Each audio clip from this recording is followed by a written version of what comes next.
at Oh, times. sure. Like, do they see the Contradiction humor, or the the contradiction or like the humor behind it? right, the humor, not merely the irony.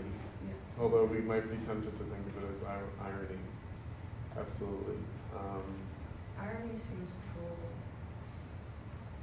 Right. Humor seems more neutral.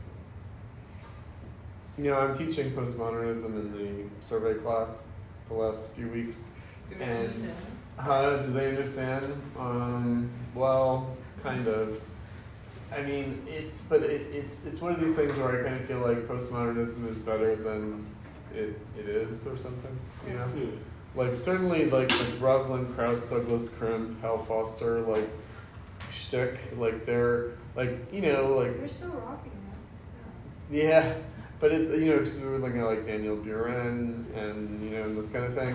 And Robert Rauschenberg is what I was teaching just on Wednesday.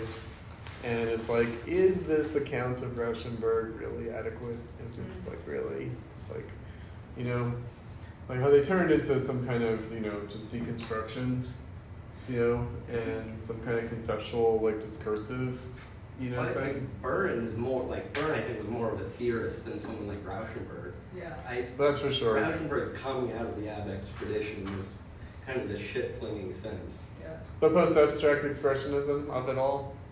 Yeah, I mean, Rauschenberg, obviously, it's weird, right? But I do feel like they just do an injustice. They do. Yeah. The postmodern critics do an injustice. Yeah, my problem is about their writing, not really about the artists themselves. Right. My problem is like Krauss, especially. Like Hal Foster, not really, but like Krauss specifically, there's a lot of like suspicious, just like She's she's hostile. Yeah, very hostile. Hostile, yeah. Way of writing. There's a lot of anger. Contempt for both the reader and the artist. Yeah, and it's just like, I don't think you're arguing for... It's her Oedipal struggle against. Yeah, exactly. Like, I don't think Greenberg. you're really angry about this art. No, I it's think Fenwick you're angry Greenberg. about something Yeah, else. it's Fenwick Greenberg, it is. And so Douglas Crimp, I actually met when I was in college, which was like really unfortunate. So I met him when he was like, he had ceased to be an art critic and become an AIDS activist. And then Greg Bordowitz, who used to teach here. Is he friendly? What, Crimp? No, Greg. Greg? It was hard to tell because he was much younger than I was very young. And so me and my boyfriend, we were like running the gay student association, and then we were given the duty of driving to the train station to pick them up to speak at my school. And so they had taken the train up from New York City, and Greg was very, very young. He's like in his early 20s, and then Douglas Crimp was probably in his 40s or maybe late 30s. But anyway, so they got into an argument with me and my boyfriend about Marxism because we said that we were Marxists, and they were like, "Oh, so you want revolution?" And we were like, "Yes, definitely." And they were like, "Oh, so you just think that throwing bombs will solve the problems?" And I'm like, "No, that's not Marxism." So they were just really stupid, they're really stupid, and just like I just had a very Bad. poor sense of them. Yeah. And they just seem like your typical leftist kind of assholes, But yeah, Greg's running the independent program right now, and if you look at their scholars in the critic, it's very much like anchored in that. That kind of thing. Yeah. That No, kind and of, that's like, I defined leftist- myself against that Yeah. from a young age, like from high school already. And so, anyway. All right, so I guess this is us. All right, so let's look at those 20s, just for some context, because this is something that we neglected from last week. Slogans make themselves suspect not just because they serve to degrade thoughts into mere game-playing chips. They are also the index of their own untruth. What the public, and particularly the revivalist mode nowadays, thinks belonged to the 1920s was in fact already fading at the time, by 1924 at the latest. So 1924 is an interesting year because that's when Stalin declared socialism in one country after Lenin's death. So Lenin died, and then Stalin immediately was like, we're not doing this world revolution anymore, we're going to build socialism in one country. And Trotsky began his opposition. So that's not an accidentally chosen year, but also why? Why did Stalin do that? Not just because Lenin died, but because the last upsurge of the German Revolution happened in 1923. And so Stalin was like, yeah, the Germans are never going to make the revolution, so we have to do it alone now. And of course, Adorno is thinking about Germany in this instance. So he's writing in the 60s, in the early 60s, and he's writing about a nostalgia for the 1920s that manifested in the 1960s after kind of a thawing of the conservatism of the 1950s. So the 50s, not only in the United States, but also around the world, was a pretty conservative decade after World War II. And that's, you know, we had McCarthyism here. And in Germany, you know, there was a very long rule by the Christian Democratic Party. Like, they instituted the welfare state. But the SPD didn't come back into any kind of governing role until much later. And there was just a lot of repression. So the Communist Party was, of course, illegal in West Germany, as were the Nazis. So the idea is that the Nazis and the Communists are both banned.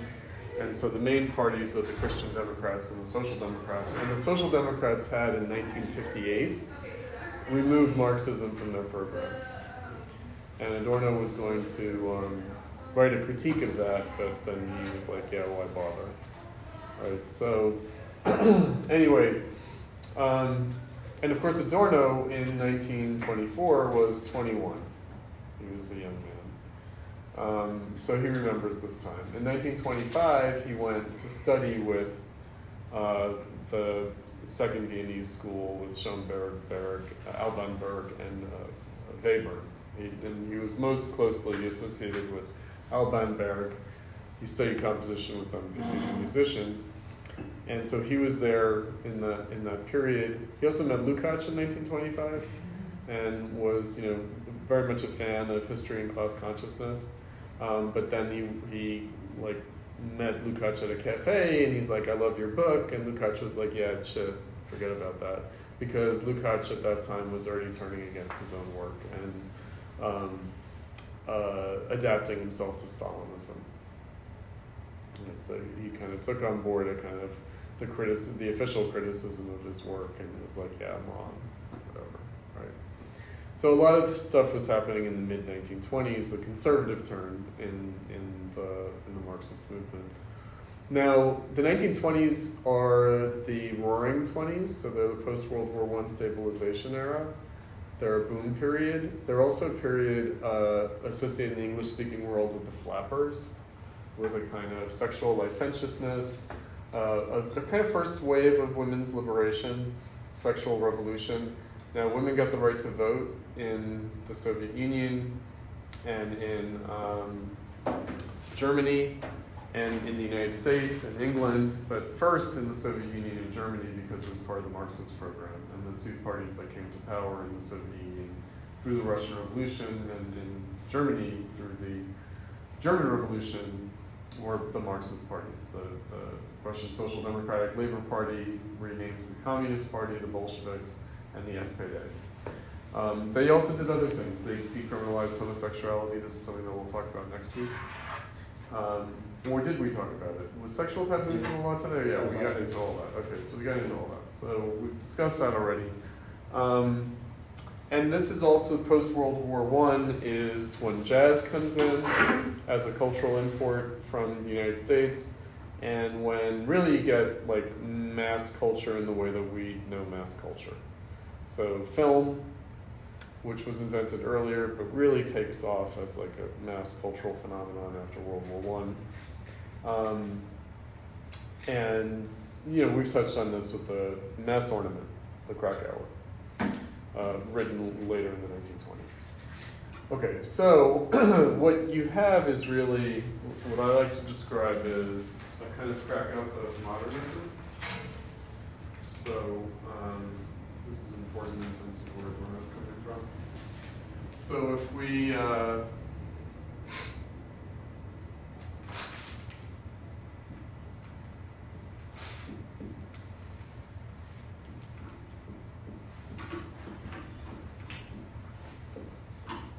periodize this. Right, so we have Romanticism and then Realism, circa 1830, and that would also be photography. And then really 1848 as modernism. So modernism as an outgrowth of Romanticism, paralleled by realism.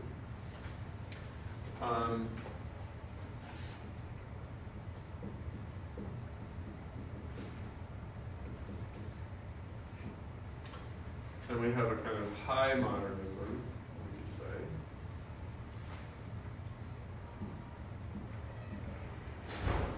In the period of the Second Industrial Revolution after the Franco-Prussian War and the Paris Commune and before World War I. And then we have a crisis and disintegration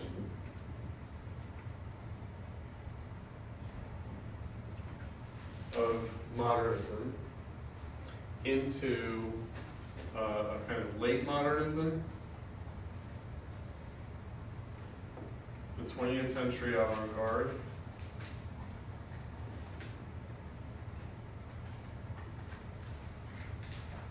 mass culture,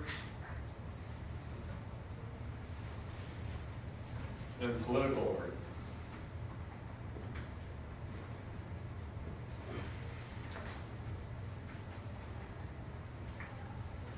So, when we read The Avant-Garde and Kitsch by Greenberg,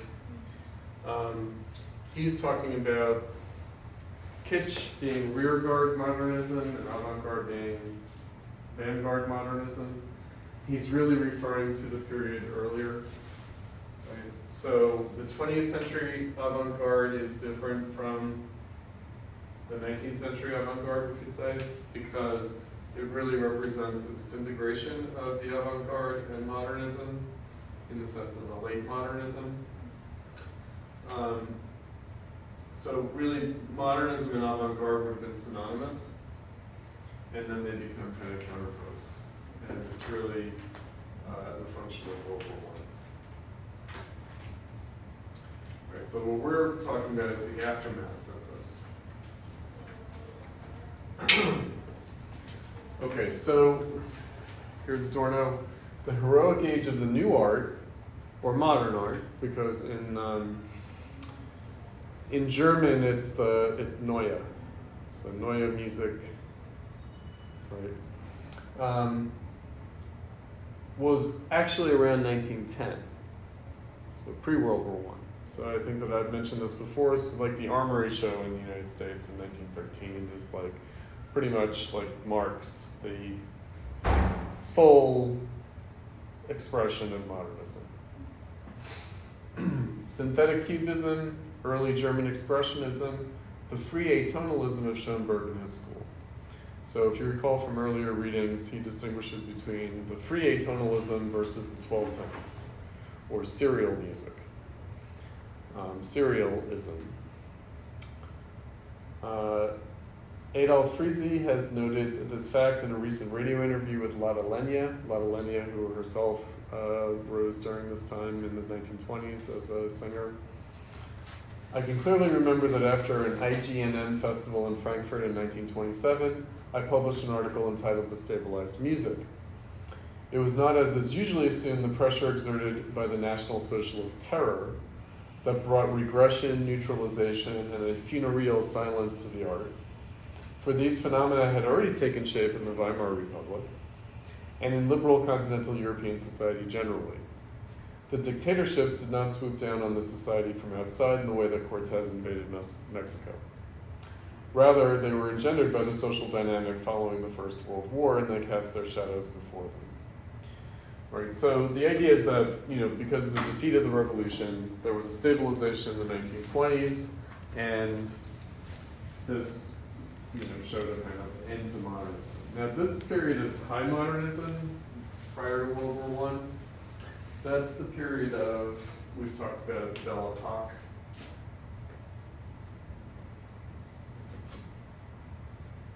right, the beautiful age, and also known as the Gilded Age, which is a more critical term.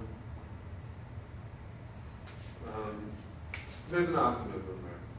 There's an optimism associated with high modernism that's dashed after World War I. Although there is an attempt to return to that optimism in the stabilization period of the 1920s, but it rings falsely. Now, I mentioned that in the 1960s, starting in the early 1960s, there's a kind of nostalgia for the 1920s. There's a nostalgia for the pre-Nazi era, and not only in Germany, but throughout Europe. For the we could say, Great Depression era. Now, West Germany, the Bundesrepublik, the Federal Republic, was ostensibly a continuation of the Weimar Republic. It's a resumption of the Weimar Republic after the defeat of the Nazis. So the idea that they sort of returned to the pre-Nazi situation. And yet, of course, that wasn't true because it's really a post-fascist circumstance. Did I mention to you guys? Rosa Luxemburg's killer was retried. No, maybe I didn't tell you guys. So Rosa Luxemburg was murdered. Her murderer, the guy who shot her in the head in the film, he was put on trial at the time. He was convicted and sent to jail, but then he was broken out of prison by his Nazi friends, basically, because the Nazis started in that period. They started in the period of the suppression of the German Revolution. So he was convicted at that time. He was retried in the early 1960s. I don't know if it was before or after, I think it's 1962, it might be 1961. Before or after Adorno wrote this essay. He was retried and he was acquitted by the West Germans, the murder of Rosa Luxemburg, because it was an extrajudicial killing under conditions of civil war, meaning justified. Whereas earlier he had been convicted, it was considered unjustified, now it's considered justified. And that was a scandal at the time, and in many respects it sort of emphasized more the continuity between the Nazi era and the West German Bundesrepublik, the Federal Republic. So, go ahead. I'm sorry. Yeah. So random. I was watching Antiques Roadshow. Yeah. And Oh, they had a Rosa Luxemburg doll. Yep. Crazy. Although it doesn't really look like her. Kind of looks like her, but kind of doesn't also. Yeah, I just was surprised that Some American had a Rosa Luxemburg doll. not necessarily that to be lauded like that. Because I was looking up the year because when they did the dolls, because I guess it's just interesting to see if people in the public felt so compelled and moved by her that if she was in popular favor. She was. Okay. Absolutely. She was. Yeah, she was a popular figure, absolutely.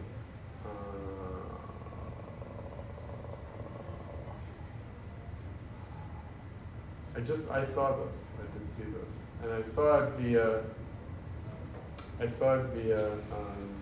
a YouTube video. I didn't see it on cable.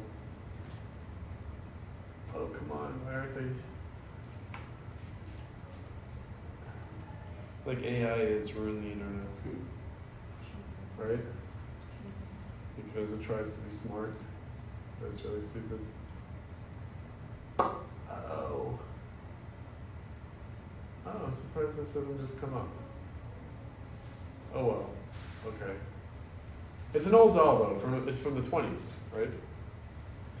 Now the way they described Rosa Luxemburg was funny in that episode because they described her as a human rights activist, and I was like, no, she's a fucking commie. So yeah, What are you I'm on talking the about? PBS.org website because I was looking it up, and they do say on there Marxist theorist, social activist, revolution. So I was all right. On the PBS site, right? Right. Which of them?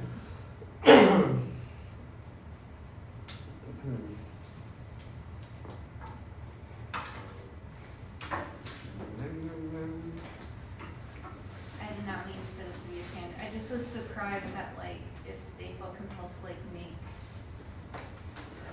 dolls, and I think I was just thinking about how the public felt about her. So is that then the motivation that they the Nazi Party setting up I mean, in the 1920s, and let's go back to Adorno's essay. So it's a period of polarization. So it was stabilization, but it was polarization, meaning there was a crisis. And that's really his point, right? Meaning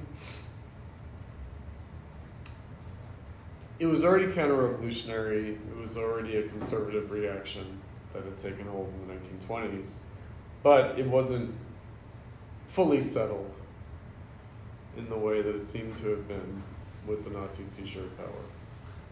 Right, so the crisis seems sustained in that period. Okay, so what does he say?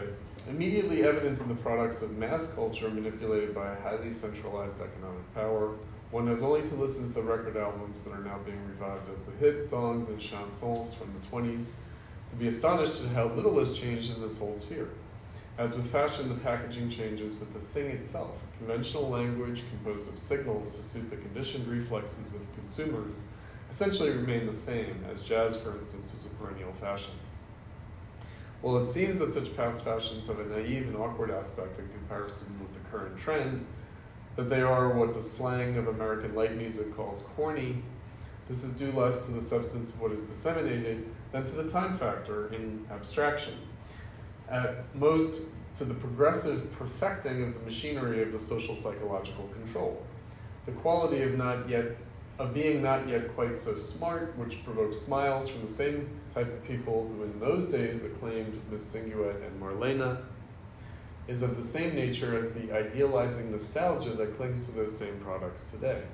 The period's comparative backwardness in the techniques of consumer culture is misinterpreted as though to mean it was closer to the origins, whereas in truth, it was just as much organized to grab customers as it is in 1960. In fact, it is a paradox that anything at all changes within the sphere of a culture rationalized to suit industrial needs, or industrial ideals. The principle of ratio itself, reason itself, to the extent that it calculates cultural effects economically, remains the eternal invariant. That is why it is somewhat shocking whenever anything from the sector of the culture industry becomes old-fashioned. The shock value of this paradox was already exploited by the surrealists in the 20s when they confronted the world of 1880. And if you remember that we were looking at the Krakauer photography essay, and he's looking at a photograph from 1860s, the grandmother. In England at that time, a book like Our Fathers by Alan Bott had caused a similar effect in the 1920s. Today, the shock effect is produced by the 20s, similar to the effect that the world of images of the 1880s produced around 1920, so about a 40-year delay. But the repetition deadens the shock effect. The defamiliarization of the 20s is the ghost of the ghost, and defamiliarization is, of course, a Brechtian term. It's the estrangement effect. In the German-speaking world, the imago of the 1920s is probably not so strongly marked by the intellectual movements of the period. Expressionism and the new music at the time probably found far less resonance than do the radical aesthetic tendencies of today. So more, avant-garde art has a wider audience in the 60s than it did in the 20s. It was rather an imagistic world of erotic fantasy, and was nourished by theatrical works that at the time stood for the spirit of the age and that today still easily pass for the same, even though their composition does not have anything especially avant-garde about it. The Songspiele that Brecht and Weil composed together, the Threepenny Opera, and the Mahagoni and Ernst Kreineck's Johnny are representative of this sphere. The subsequent discontent with civilization's progressive desexualizing of the world, which at the same time paradoxically keeps pace with the lifting of taboos, transfers onto the 20s romantic desires for sexual anarchy, the red light district, and the wide open city. There is something immeasurably mendacious in all this. The enthusiasm for barroom jennies goes together with the persecution of prostitutes who catch it from society's crystal clear order when no more suitable targets are at hand. If life in the 20s had really been so nice, then it would be enough to leave the floozies in peace and stop trying to clean up the streets. Instead, antiseptically erotic films are made about the naughty 20s, or better still, about the Toulouse-Lautrec of our grandparents' time. And yet, even back then, those girls weren't doing it for free. The wretched commercialized sex industry of the Kurfürstendamm, as portrayed by George Gross and transfixed by the words of Karl Kraus, was no closer to utopia than is the sterilized atmosphere of today. So that's what we were talking about also with sexual taboos in the law today, the idea that sex has been rendered hygienic, the healthy sex life. Nevertheless, the idea of the 20s were a world where, as Brecht puts it in Mahagoni, everything may be permitted, that is, a utopia also has its truth. At that time, as again shortly after 1945, there seemed to be a real possibility of a politically liberated society. But it only seemed so. Already in the 20s, as a consequence of the events of 1919, the decision had fallen against the political potential that, had things gone otherwise, with great probability would have influenced developments in Russia and prevented Stalinism.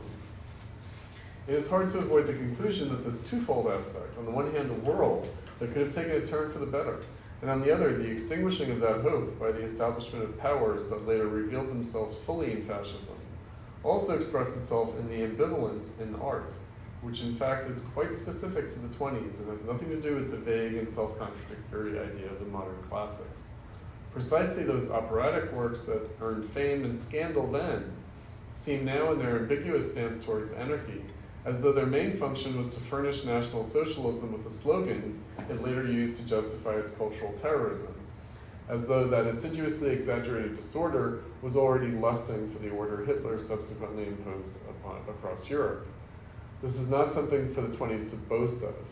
The catastrophe that followed the period was engendered by its own societal conflicts, even in what is customarily called the cultural sphere. So, the decadent art, or the degenerate art, right, because the Stalinists condemned modernism as decadent, as bourgeois decadence. The Nazis condemned it as degenerate,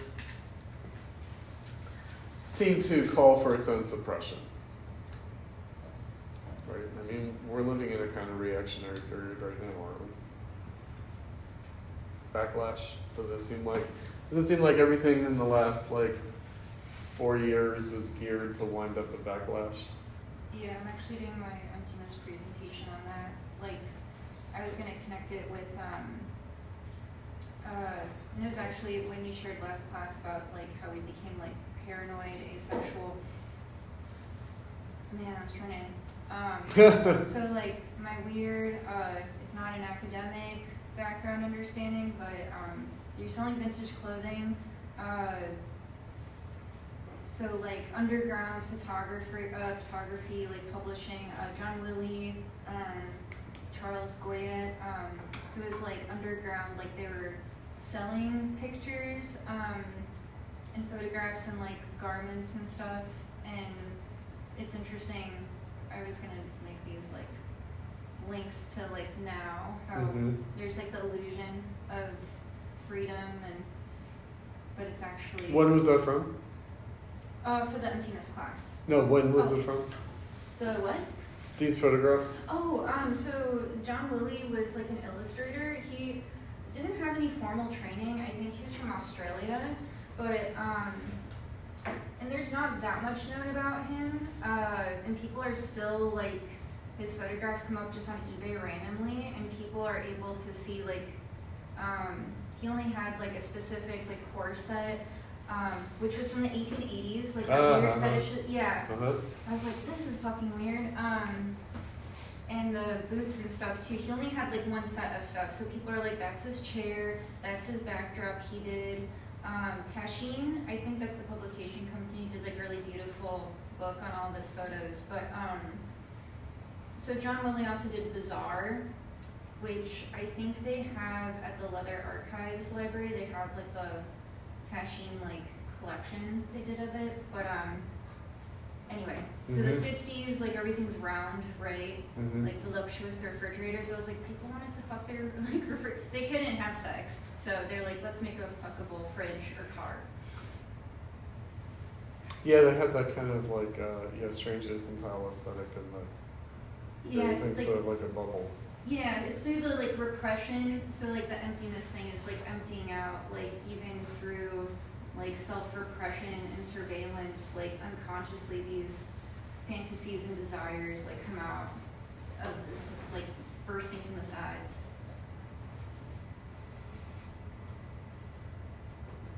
Alright, so the extent to which the nostalgia for the 20s in fact clings to something intellectual and not merely to a fata morgana of a period supposed to be at once both avant-garde and not yet enwrapped in the cellophane of modernity is decided less by the level of quality of what was produced at the time than by the true or putative intellectual posture itself. Preconsciously one senses how much the revived culture is being absorbed by the ideology it had never ceased to be. Since one does not dare to acknowledge this, one projects an ideal image of a past condition in which spirit supposedly had not yet been forced to admit its incongruity with the forces of reality. In comparison to what has happened since then, spirit altogether takes on an aspect of triviality. It feels culpable because it could not prevent the horror. But its own tenderness and fragility in turn presuppose a reality that could have escaped barbarism. The imago of the time immediately preceding the catastrophe is invested with everything spirit nowadays is felt to be denied. The absence of intellectual movements that can intervene today, even the existentialism of the first years after the war was nothing more than a resuscitative renaissance, awakens even in the most naive people the sentiment of sterility. It contributes to the legend of the 20s as the time when the very domain of spirit tottered while still maintaining its earlier relevance to people's lives. The fact that after 1918 Cubism lost its appeal is certainly a symptom that can be diagnosed only post-mortem. Kahnweiler reports, Picasso still tells me quite often today that everything that was done in the years from 1907 to 1917 could only have been done through teamwork. Being isolated, being alone must have upset him enormously, and it was then that there was this change. The isolation that destroyed the continuity of the painter's work and brought him, and not only him, to start revising was hardly the fate of a contingent of biography. That isolation reflects the loss of the collective energies that have produced the great innovations in European art. The shift in the relationship between the individual spirit and society extended even into the secretmost impulses of those for whom any adaptation to the demands of society was anathema. There was no lack here of what the naive faith in culture calls creative gifts. The very idea of intellectual production had been poisoned. So of course, let's be clear that what he means by intellectual production, art is intellectual production. Right? So artists are intellectuals, their work is intellectual in the way that he's using this language. So there isn't what we would normally associate like a contrast between the intellectual and the aesthetic. The aesthetic is intellectual in this, the way that he's addressing it. Its self-confidence, the certainty that it is making history, is undermined. This accords with the fact that precisely to the extent that it is assimilated, intellectual production no longer has any effect, any actual effect. Even its most extravagant expressions are no longer safe from being integrated into industrialized culture. Because the world spirit no longer coincides with spirit, the latter's last days shine resplendently as though they had been the golden age that in fact they never were. What remains is more of an echo of fascist authority than anything itself living, the cultural respect for received values, even if they are merely touted as being important. Better would be a consciousness that realized its own diminished potential. Beckett has it, Samuel Beckett. It would no longer be a culture of renewed deception, but instead one that would express in its structure what denigrates spirit to the level of such deception. The only means by which culture can cure its curse of futility is by submitting that curse to interrogation. Let me jump ahead here. Get into the things that we were reading for today. Did I too far? I mean, just skip one paragraph. Did I skip one? Just, Which one? I mean, like the next paragraph, there's the contemporary art. Right. All right, let's see. Oops. Let me do this easily.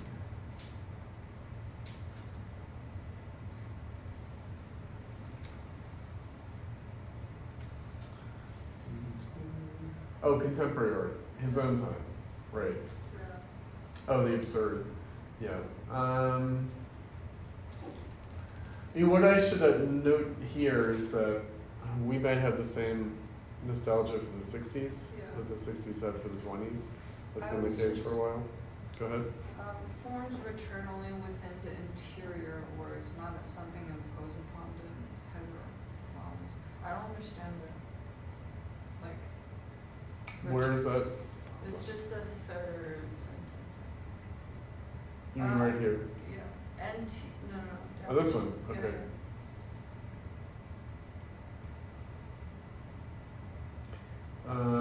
Heteronomously. So that just means ruled from outside as opposed Yeah, to but ruled like by what itself. is, Okay, what is he getting at? yeah, Alright, let's look at this. It is quite clear how contemporary art, in view of its own problematic, should behave in regard to the avant-gardism of the past, and the artists of importance know this well. Anti-conventionalism remains indispensable. Forms return only within the interior of works, not as something imposed on them heteronomously. Oh. and then historical situation of their material, they must neither abandon themselves blindly or fetish to material molded from the outside or subject to Can a good analogy for that be like what? because later on he talks about like legitimation and then the absurds. It can't be synthesized. It must be alchemized. What do you mean? Like amalgamated? Is that what you mean? That like the interior of the work. So like instead of it being like a synthetic experience, that it has to like come from. I'm lacking a word, but like it's like forcing something instead of it like cultural events like kind of coming together, connecting or experiences whatever time, and then it comes out versus like that you can feel when things are like forced, so then it feels like synthetic. Right, so he's saying that past forms can't be just sort of appropriated, resuscitated, mobilized sort of deliberately, but have to sort of come through more spontaneously, more unintentionally. What he's talking about is the way art history kind of works. Meaning, of course, we do repeat the art of the past. And what he's talking about here is how that can't be done unproblematically. So really since Romanticism, not only modernism, but since Romanticism, the idea of art history as like a organically developing canon has been broken. Right? So art history no longer has that quality of progressive development that happens spontaneously, but rather it points to its own inability to do so. So starting with Romanticism, art becomes about the end of art. Art becomes about the impossibility of art. And then modernism, it really is a continuation of Romanticism insofar as it just flips the value of that. Right, so rather than feeling like nostalgic and melancholic about it, feeling that it's a loss, it's turned into some kind of gain. Meaning it's not the loss of the old, but the gain of the new. That is basically the flipping of the value by Baudelaire. But really it still kind of remains Romanticism in that sense. Now, of course, high modernism really takes that to a new plane. And again, I'll have recourse to the Clement Greenberg, to the avant-garde and kitsch, which is his definition of avant-garde modernism is that it imitates the processes of art, whereas kitsch imitates the avant-garde. So the avant-garde becomes kitsch. The avant-garde imitates the processes of art. Now, what does that mean? It means that you do have this Alexandrianism, but that the avant-garde tries to set it in motion. Meaning, if you remember the way Greenberg described Alexandrianism, it's a situation in which nothing truly new can be created, but instead only changes in like technique and virtuosity in technique. That's the only kind of criteria for like whether something is like good or not, or interesting or And so you do get this, what he mentioned earlier, this question of fashion. So the new is replaced by novelty. This is why he's so obsessed with like novelty music, which I think we illustrated with the Venga bus, right? So the kind of like very much one-hit wonder kind of phenomenon, like basically something that whose entire charm is driven by a technical like gimmick, like a kind of technical innovation. But again, it has the quality not of something really new in the sense of a qualitative or substantial transformation, but rather just a novelty, which usually means a recycling of something from the past. Right. So, but at the same time, like the cycle of fashion, in which we just constantly sort of recycle past forms, can't be forced. It can't be like deliberately done. Right? Like people try to do that, but then it becomes a kind of a hit or miss kind of thing, and then it becomes this sort of weird speculation on marketing. What he's saying is that the cycle of fashion is more authentically motivated by history, even if we can't like deliberately choose it, right? So it's kind of like history is erupting seemingly spontaneously, but not in the sense of an organic development of something new and different, but rather in the sense of how history is sort of imposing itself on the present. So unconsciously, that would be the word maybe that we were looking for, is the unconscious aspect of this. When the present is imposing itself on the past, like That's true American too. painting, the idea is that it gave us a new way of looking at old master painting. What do you mean by American painting? Like,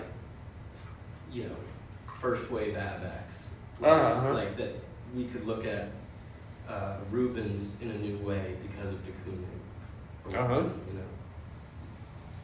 Right, that it was bringing out something. Yeah. Right, that it was sort of isolating and sort of turning it into the thing.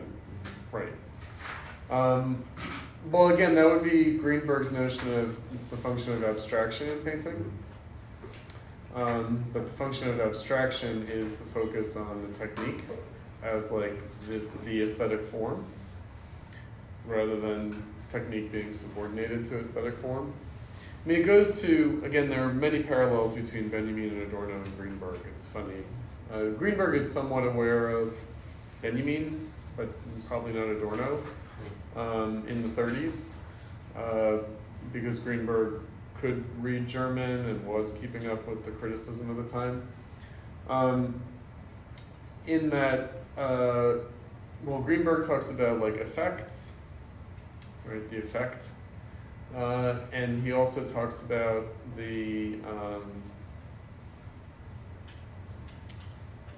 in this sense of the avant-garde imitating the processes of art, it's very similar to what Adorno says about music, that music disintegrates back into sound, that it becomes impossible for people to judge music on the basis of the composition, the construction, but instead become fixated on the technical details.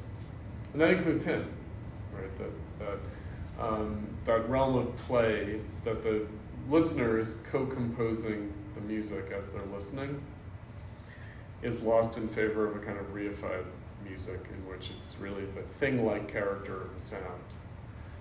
It's the move from beauty to charm, to use Kant's language. The difference between the beautiful and the charming, right? That something becomes fascinating in its details as opposed to beautiful as a kind of whole thing. Now, in the realm of like the visual arts, this would be the case as well, meaning that this is what more abstract art in the 20th century becomes fixated on. It's why the socialist realists condemn it as like formalism and individualism, right? And subjectivism, that's another term that they use, that it's too subjectivistic. That really, the socialist realists, their condemnation of modernism is correct insofar as art seems to become kind of neurotic obsessive, as opposed to, real kind of subject that is engaged in a kind of self-transformative and transformative experience of the world that bourgeois art kind of was able to still do. That's why socialist realism uses bourgeois art as its model. So I don't know if we talked about this, that basically socialist realism has this view of art history where bourgeois art was good until it turned bad. So it was good up through the 1830s, and then after 1848 it turns bad. Right, so the idea is that the bourgeoisie were progressive up through the 1830 revolution, and then 1848 showed that they were no longer progressive, and then you enter the period of them being decadent, and therefore bourgeois art and culture ceases to be a force of progress, and the proletariat then is supposed to inherit the force of progress from the bourgeoisie that had abandoned it, and then socialist realism becomes the model where the kind of proletarian content of realism as opposed to the decadence of bourgeois art and literature. So bourgeois art and literature becomes kind of self-obsessed, kind of closed in on itself, narcissistic, neurotic, whereas insofar as like you have kind of social realism, not just socialist realism, but social realism, it holds on to that kind of heroic attempt to like capture the essence of reality that the bourgeoisie now shuns, right?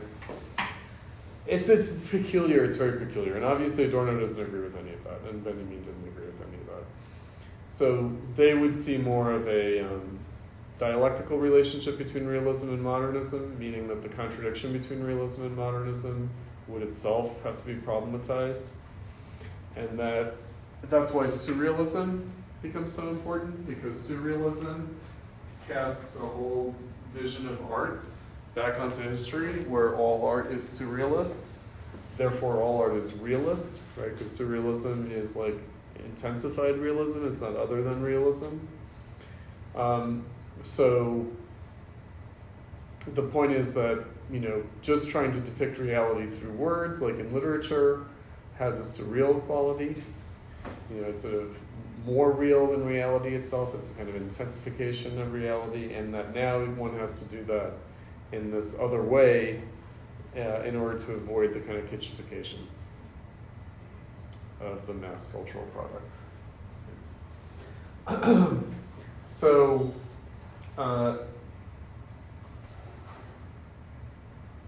maybe the thing to emphasize about this with respect to like the artist. Is the after poetry? Oh yeah, we'll do that in a second, yeah.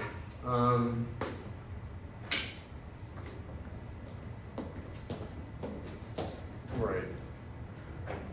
What requires reflection is both the necessity of pursuing without compromise the process that was suspended internally and externally, and the limits of a possible resumption, meaning can it be resumed? It is perfectly self-evident that after 30 or 40 years, after the absolute break, one cannot simply pick up where things were left off.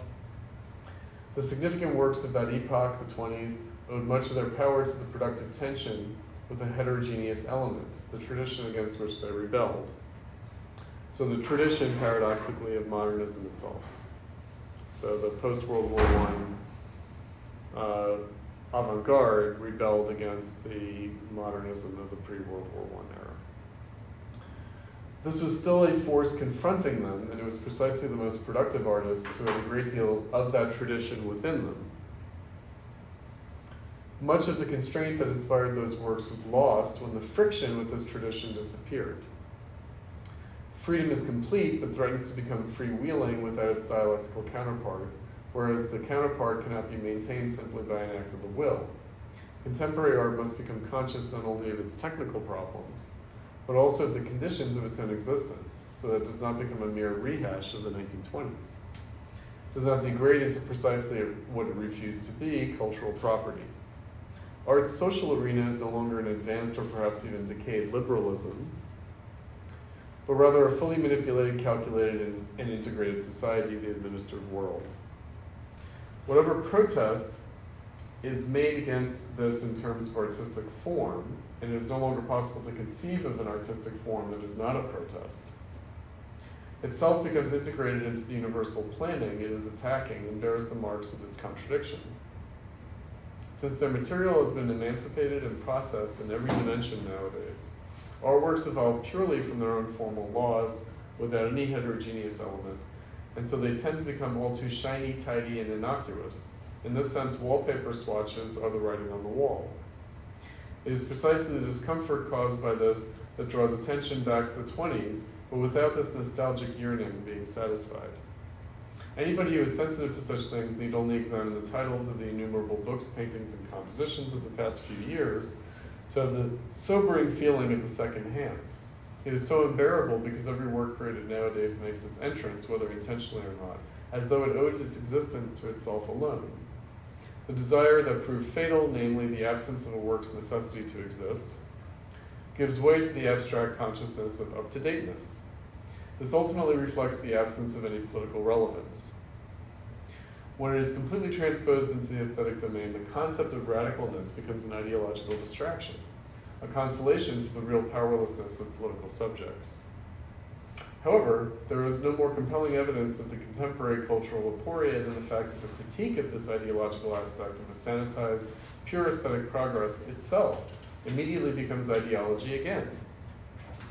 In the entire Eastern Bloc, such a critique serves merely to make the conformity total by stifling the last unruly stirrings that have taken refuge in art. This surely means nothing less than that the foundation of art itself has been shaken, that an unrefracted relation to the aesthetic realm is no longer possible. The concept of a cultural resurrection after Auschwitz is illusory and absurd, and every work created since then has to pay the bitter price for this. However, because the world has survived its own downfall, it nonetheless needs art to write its unconscious history. The authentic artists of the present are those whose works the uttermost horror, in whose works the uttermost horror still quivers. So this is, it's funny, Adorno has come in for some renewed slander in recent years. Right, so the right wing has attacked Adorno as the originator of like cultural radicalism, cultural Marxism, postmodernism, right? And then the left has also turned against Adorno again by saying that Adorno is a CIA agent and he's part of like the Cultural Congress of Freedom, which is this Cold War liberal thing that put on art exhibitions and literary readings in order to show that there was freedom in the West, but there wasn't in the East. But then after 56 in the Soviet Union, after Khrushchev, they tried to rehabilitate modernism in the East Bloc in order to say, oh, see, we can be as up-to-date as the West. And, so all the repressed, like the people who had survived the 30s and 40s, then could be brought out of enforced retirement and then allowed to do their stuff. So the example that I always have in mind, first and foremost, is Shostakovich. Do you know who Shostakovich is? So he was like, in the 20s and 30s, he was a modernist composer. But then he was forced to like curtail his work and do like this patriotic stuff, especially in World War II. And then he's allowed to like be himself again after 56, but on condition that he become like an official cultural ambassador of the Soviet Union to like show that like people are still doing like, up to date and free art in the East, right? Now he has a very tormented career for Shostakovich. So he has to join the party, and he does join the party. And then he's like dealing with the people who had repressed his work in the 30s and who had like put other people to death, other musicians to death.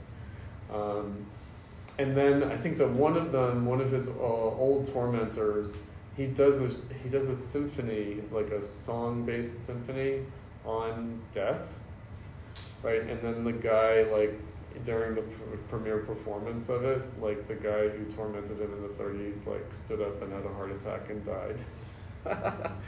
And Shostakovich is like, well, I wasn't intending for that to happen. It's a wonderful, in the 60s, that happens. Yeah, it's great. This is really an intense piece of music. It's very intense. And so I could see how such a person who would have repressed Shostakovich's work earlier would just be like, yeah, it would have been just impossible. So this is the kind of thing that was going on. Now, poetry after Auschwitz, yeah, we're going to get to that with the, because the same idea comes up in cultural criticism in society. But I like the 20s piece because I feel like it gets into more detail about the aesthetic aspect of it. Whereas we're going to be dealing with things a little bit more abstractly, conceptually, with these two essays. Right? I thought it was talking more of the barbarism. Yeah, the to write poetry after Auschwitz is barbaric. Yeah. Right. The idea of barbarism. Yeah, so let's revisit that idea. So barbarism does mean a decadent Yeah. culture that has become a kind of reified version of itself. So it's very much synonymous with what Greenberg was describing as Alexandrianism. Yeah. And so it's, in this context, it is culture alienated from itself.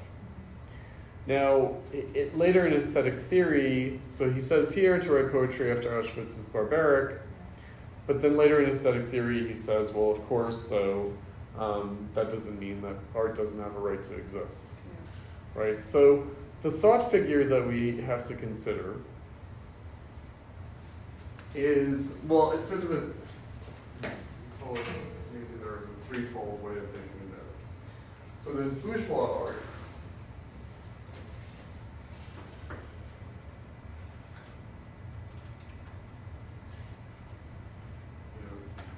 That we could just put under the category of classicism.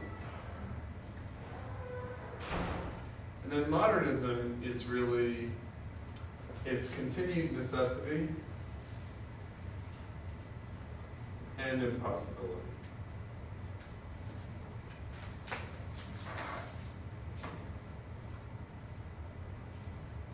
So simultaneous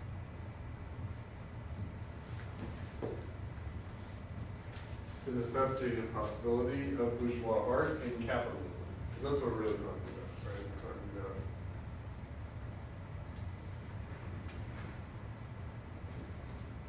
the Industrial Revolution and capitalism.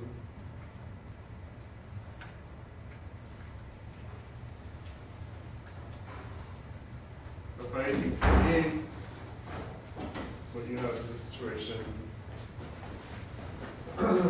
bourgeois art, bourgeois society in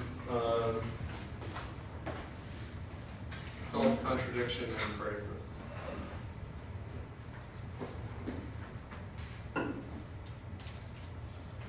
So in this respect, even realism is a funny kind of idea because, again, as the surrealists pointed out, like all art is realist. Yeah. And so why would you need realism as like a movement? So realism is also a outgrowth of romanticism. So there is an attempt to like put bourgeois art back together again out of the sensible loss of the canon with romanticism. And the two versions of that are realism and modernism. And they are more intrinsically related, even though in the 20th century they appear to be completely counterposed.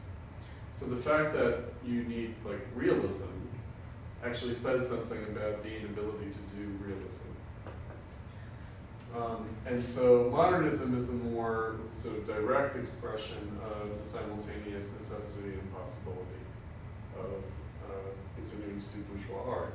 Now, interestingly, then later we could say, you know, as a function of this crisis and disintegration, that what you get is the necessity and possibility of modernism. So modernism expresses the necessity and possibility of continuing to do bourgeois art, and then the 20th century gives you the necessity and possibility of continuing to do modernism. So it's a kind of a nested problem. So modernism's original, like, necessity and impossibility of continuing to do bourgeois art is then repeated in the 20th century as the necessity and impossibility of doing modernism, of expressing this necessity and impossibility. That's why he says in those 20s piece that there's something inherently paradoxical or self-contradictory about the modern classics. Right, so insofar as modernism tries to produce a new canon, a new classicism, it can't, and yet it somehow still does. Right, but it's not like a canon, it's not a classical canon so much as it's a kind of kitsch and a recycle of fashion.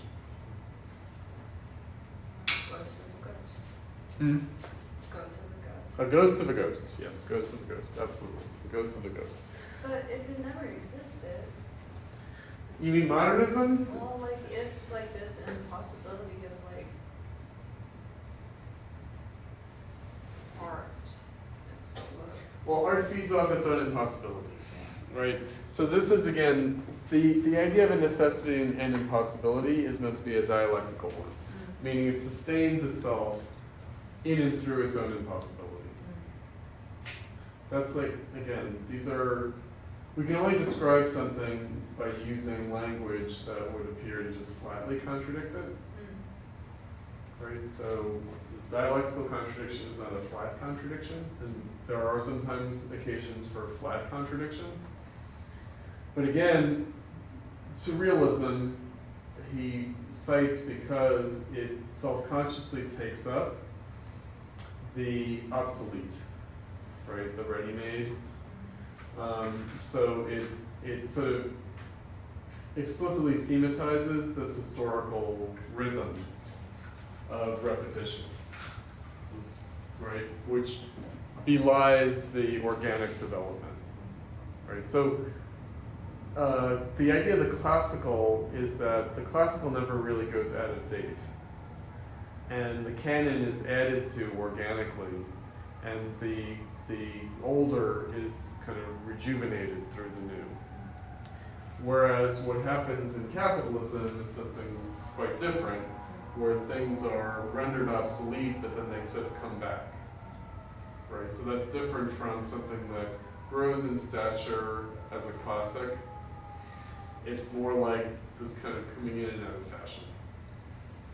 Yeah, like when people are so like neurotic, like there's nothing new, everything's been done, what are we gonna do? And it's just like, it's never gonna come like in the now, because it's only like, yeah, and it's like trying to grasp onto like sand that just like it's ridiculous. We experience history very differently. So of course what's important for Adorno is the breaking of the Hegelian notion of history as progress and consciousness of freedom, which can have its regressions, its setbacks, and its blank periods, but not the way we experience them in capitalism. So that's the thing. So we experience historical time, we experience history. The idea is differently in capitalism than people in bourgeois society had experienced it, which itself was different from the way ancient peoples experienced it, because they experienced a cycle of time. So as opposed to a progressive like appropriation and accumulation, now we experience that as like a spasmodic crisis of historical time and this kind of strange recycle of fashion and the basically like moving in order to stay in place. Right. So that's Or free time. free time. Yes, we'll be talking about that too. We didn't read that for last week yet. Or That's like next week. motivated by the market. Like I feel like that's always like the underlying motivation. It's the white elephant in the room. It's like I think so. Ooh, zombie formalism that had a really big. But like it's also just yeah. Well, one thing that we can mark, and I feel like as a middle-aged man, I can definitely mark this. We don't age; we just get old. Right? Like, in other words, human culture, up through the bourgeois era, in fact, had this notion of like maturing, aging, qualitative changes in periods of life, whereas now we just get old, right? We just get worn out, right? What's the moment that you feel that? Definitely 50. Definitely 50. Or at least I didn't experience it until I was 50. Some people experience it earlier than that, but I'm paying for it now. I might have mentioned this before, but there's a situationist slogan that art is dead, we just keep fucking his corpse. Sure. Yeah, the poor surrealists, I mean the situationists, they're like trying to be the latter-day surrealists. Yeah, DeBoer didn't like the surrealists. He was like, I'm sick of automatic writing and taught us poems and stuff. And that still persists today. It does. I've never liked the situationists, and I think that the reason is that I'm too romantic. Meaning, like, they're anti-aesthetic, right? And I've never quite been able to go there. In other words, that to me drains the pathos out of it, right? So, yes, they're true, they're right about that, and yet you can't just sort of cure yourself of it, right?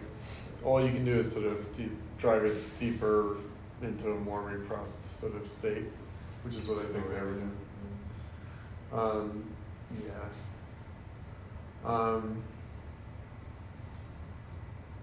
Okay, so cultural criticism in society. Okay, so this is the point of this essay was, how is it even possible to do cultural criticism? How is it possible to do culture critique, which we've discussed as a variety of Marxist ideology critique, right? So culture is ideology, art is ideology. Now the difference between culture and art is that art is putting the aesthetic under a specific kind of lens or emphasis. So art distinguishes itself from culture insofar as it's more reflexive about its aesthetic character. And when it loses that, then it degenerates back into culture. But both culture and art would be ideology in the sense of seemingly being identical with the status quo. Meaning they would seem to have this affirmative relationship to the status quo.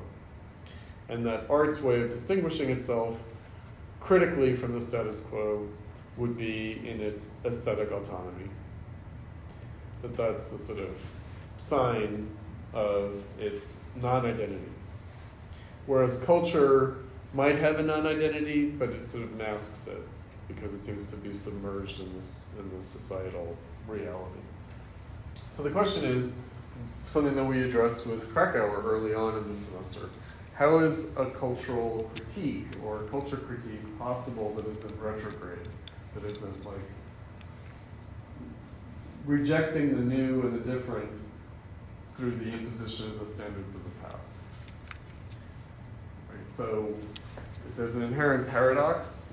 Now what he's going to, the two categories that he's using for this are the immanent and the transcendental critique.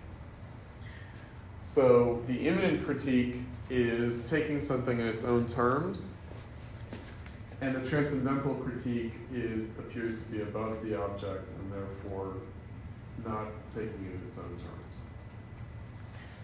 So what he wants to do is say that, of course, cultural criticism is internally, or culture critique is internally contradictory according to this very opposition of is it immanent or is it transcendental? So he says, to anyone with the habit of thinking with his ears, the words cultural criticism or culture critique must have an offensive ring, not merely because, like automobile, they are pieced together from Latin and Greek. The words recall a flagrant contradiction. The cultural critic is not happy with civilization, to which alone he owes his discontent. He speaks as if he represented either unadulterated nature or a higher historical age. Yet he is necessarily of the same essence as that to which he fancies himself superior. the insufficiency of the subject, criticized by Hegel in his Apology for the Status Quo, which in its contingency and narrowness passes judgment on the might of the existent, becomes intolerable when the subject itself is mediated down to its innermost makeup by the notion to which it opposes itself as independent and sovereign. I don't know if notion is the best word there. I wonder what the actual German word for that is there. Notion. Okay. But what makes the content of cultural criticism inappropriate is not so much a lack of respect for that which is criticized as the dazzled and arrogant recognition that criticism surreptitiously confers on culture. The cultural critic can hardly avoid the imputation that he has the culture that culture lacks. His vanity aids that of culture. Even in the accusing gesture, the critic clings to the notion of culture, isolated, unquestioned, and dogmatic. He shifts the attack. Where there is despair and measureless misery, he sees only spiritual phenomena, the state of man's consciousness, the decline of norms. By insisting on this, criticism is tempted to forget the unutterable instead of striving, however impotently, so that man may be spared. So that's why I wanted to do those 20s, because it picks up from that, like the quivering of horror. Right? So cultural criticism has a way of repressing that. The position of the cultural critic, by virtue of its difference from the prevailing disorder, enables him to go beyond it theoretically, although often enough he merely falls behind. But he incorporates this difference into the very culture industry that he seeks to leave behind, and that itself needs the difference in order to fancy itself culture. Now what he's doing here, this I'll just fill in a little bit on Hegel.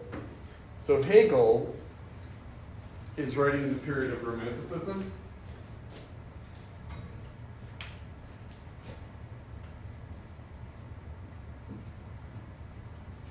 Whereas Marx is from the 1848 period, and also Marxism. So Hegel observed in the Romantic era, he objected to the Romantic despair by saying, okay, yes, art and literature are no longer self-sufficient. They're no longer self-evidently what they are. They need criticism, they need theory, they need philosophy in order to have their meaning. So they rely on a knowledge of art history, they rely on a kind of a literary and artistic discourse around them in order for them to mean what they actually mean. They can't stand on their own. The way in classicism, it would appear that that was the case. And so that's why Romanticism has this nostalgia for classical antiquity or medieval Christianity, because they appear to be kind of self-evidently what they are. They don't need any kind of explanation. They don't need any historical contextual knowledge to be what they are. Whereas in the Romantic period, it seems like to really understand art, you need a discourse of art, you need criticism, you need theory, you need philosophy. So the fact that you need to bring in concepts in order to find meaning in art, the Romantics are like, oh, but no, you can't reduce art to concepts, and so the use of concepts violates art. What Hegel said, that's why Adorno calls it apologetic, that Hegel said, well, no, this is not a loss of meaning for art. This is actually a gain of meaning for art. And it's because we're living in a society where we can't take for granted a community of aesthetic sensibility. We can't sort of take for granted a kind of fluency in cultural and aesthetic forms, but we live in a more abstract, philosophically mediated, conceptually based society. And that therefore we do need to not only communicate to others, but also reflect to ourselves through more abstract concepts. So he's writing just, less than a generation after Kant. And Kant, the whole point of Kantian aesthetics as a kind of expression of bourgeois classical aesthetics is that the aesthetic goes beyond the conceptual. And so the fact that aesthetic experience, in order to be able to reflect on itself, would need concepts to do so, would appear to violate the very idea of the aesthetic. And Hegel says, well, that might be true, but actually this is a gain of consciousness, it's a gain of freedom. We don't have to just be naive, spontaneous, aesthetic in our sensibility, but we actually need a more conceptual reflection. Adorno is registering a little bit of a dissent from that by saying apology.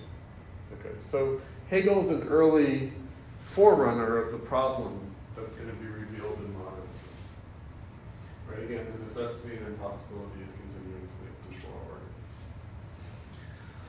art. In this sense, the necessity and impossibility of an unproblematic experience and subjectivity of the aesthetic. All right, so there's already a problem registered by Hegel, more fully realized later. It's already expressed by Romanticism. It becomes painfully obvious with modernism. But then, what about the critic? So if art needs criticism, then what is the role of the critic? Is the critic standing above art and culture? Or is he a kind of a helpmate of art and culture? Like, what is the actual role of the critic? Right, so the critic is both above and behind the work. Right, so the superiority to the work is actually a kind of lagging behind the work. That's the kind of paradox that he's trying to introduce here.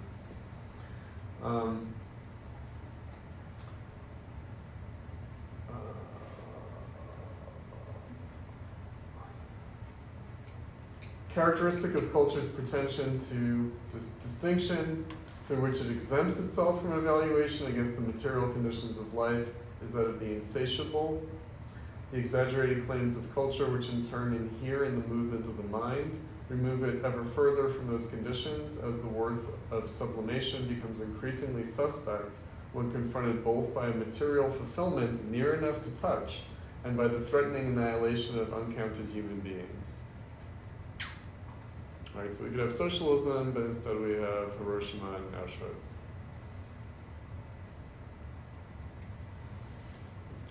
That's very real. It's very real. It's been the case for a long time. Okay, so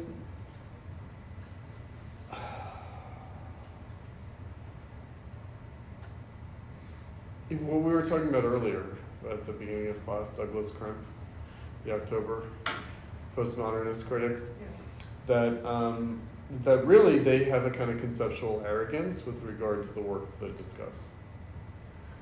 And that's what's kind of unbearable. It's kind of like, and there does seem to be this hostility, right? That this work is only acceptable on condition that it conforms to their idea of it, right? So this is exactly what Adorno is talking about, that they're not able to register this problem, but they just sort of carry on. And that in that sense, what he's going to say is that the cultural critic is like in the position of the consumer, where the consumer in capitalism is cultivated to be always unsatisfied. You know, the capitalism depends on the insatiability of the consumer. Right? It's not enough to just have one thing that you love. You only have things that you kind of love, hate, and therefore you have to have an infinite amount of them. Right? You can't have like just a wonderful painting that you love on the wall. You have to be on the hunt for new paintings to cycle through your collection. Hedonic adaptation. Hedonic, is that what you said? What do you mean? Hedonic adaptation's like the treadmill. It's the illusion of like, if I reach happiness like this, like marker, Mm-hmm. I will be happy. Or hedon. Oh, hedonic. Oh, sorry. I thought you said but yeah, like hedonism. Yeah, hedonism. Yeah, so like, in other words, that you need more and more stimulation. Yeah. And yet, that's exactly what Adorno's been talking about aesthetically throughout the course. Right, that pleasure has been reduced to stimulus. Right, that would be, again, the reduction of beauty to charm. And also the question of boredom.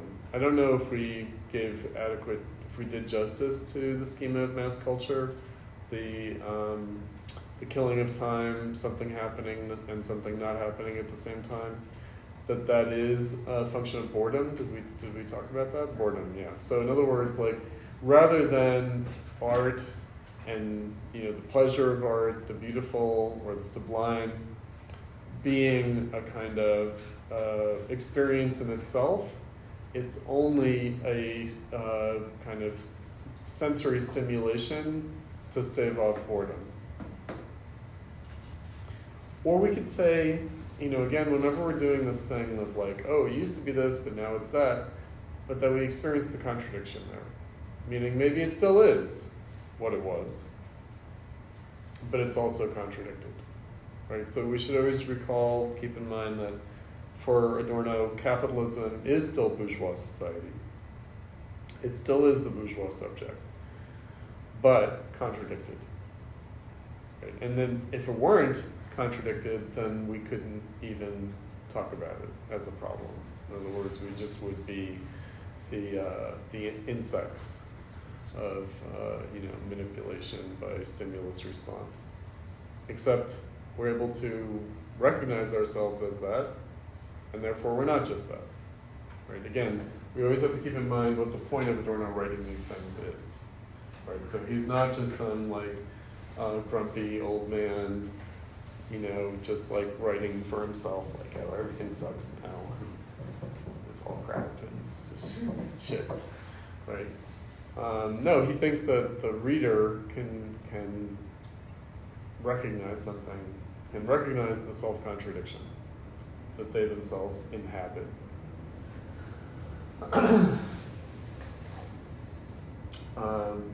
The cultural critic makes such distinction his privilege and forfeits his legitimation by collaborating with culture as its salaried and honored nuisance.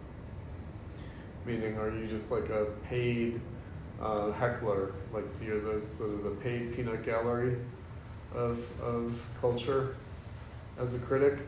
So you guys know the peanut gallery from the Muppets? The two old men? Waldorf and Stanler, is that Yeah. right? Yeah. Let me hold on.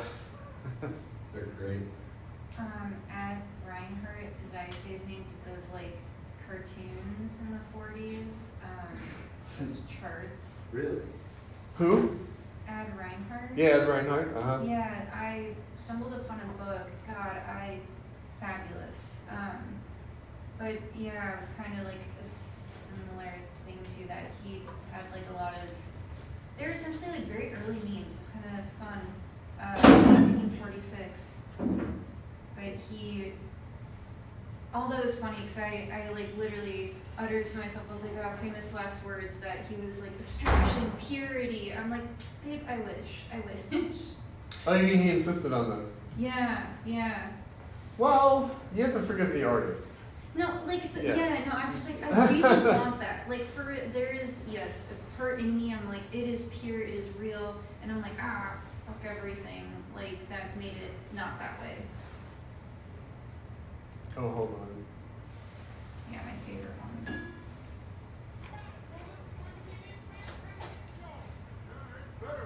But tonight we're keeping score. Yes, and on a scale of 1 to 10, here's your score so far. So that was Alice Cooper. You should see his sister, James Fenimore. Where do you suppose he got the name Alice? Oh, it's a family name. He was named after a maiden uncle.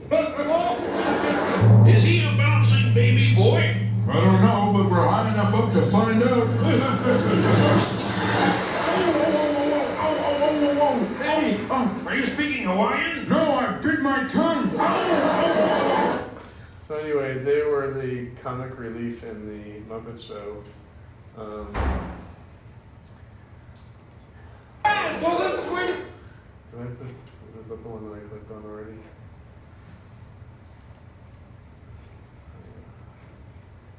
Needs emeralds. Well, on a scale of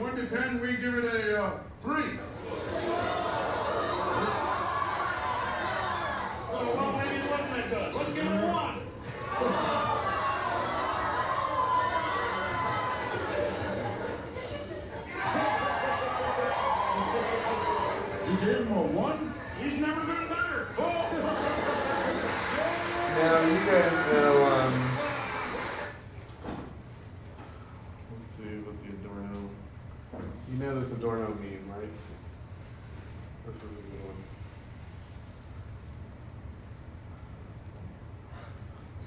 one. Foucault, I'm not saying everything is bad, I'm saying everything is dangerous. And then Adorno's like, I'm saying everything is bad.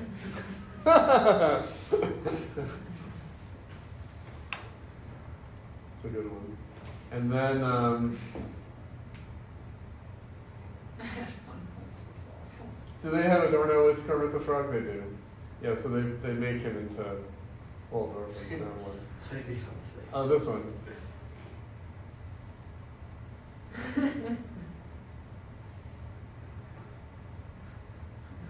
Oh no! Right, so they've done this this horrible meme where Adorno's doing like a downward thumb. That he never did that. That's like a fake picture or whatever. I promise I won't get all political, not even 90 minutes after the tab touches my tongue. That's terrible. What tab? Tab of what? LSD? Probably. Or what else? Could it be? The Google Chrome tab. It's just acid. Yeah, so, yeah, it would have to be that, right? Yeah. Oh, is this, Have you seen all the ones of him listening to music? The video of him listening to music?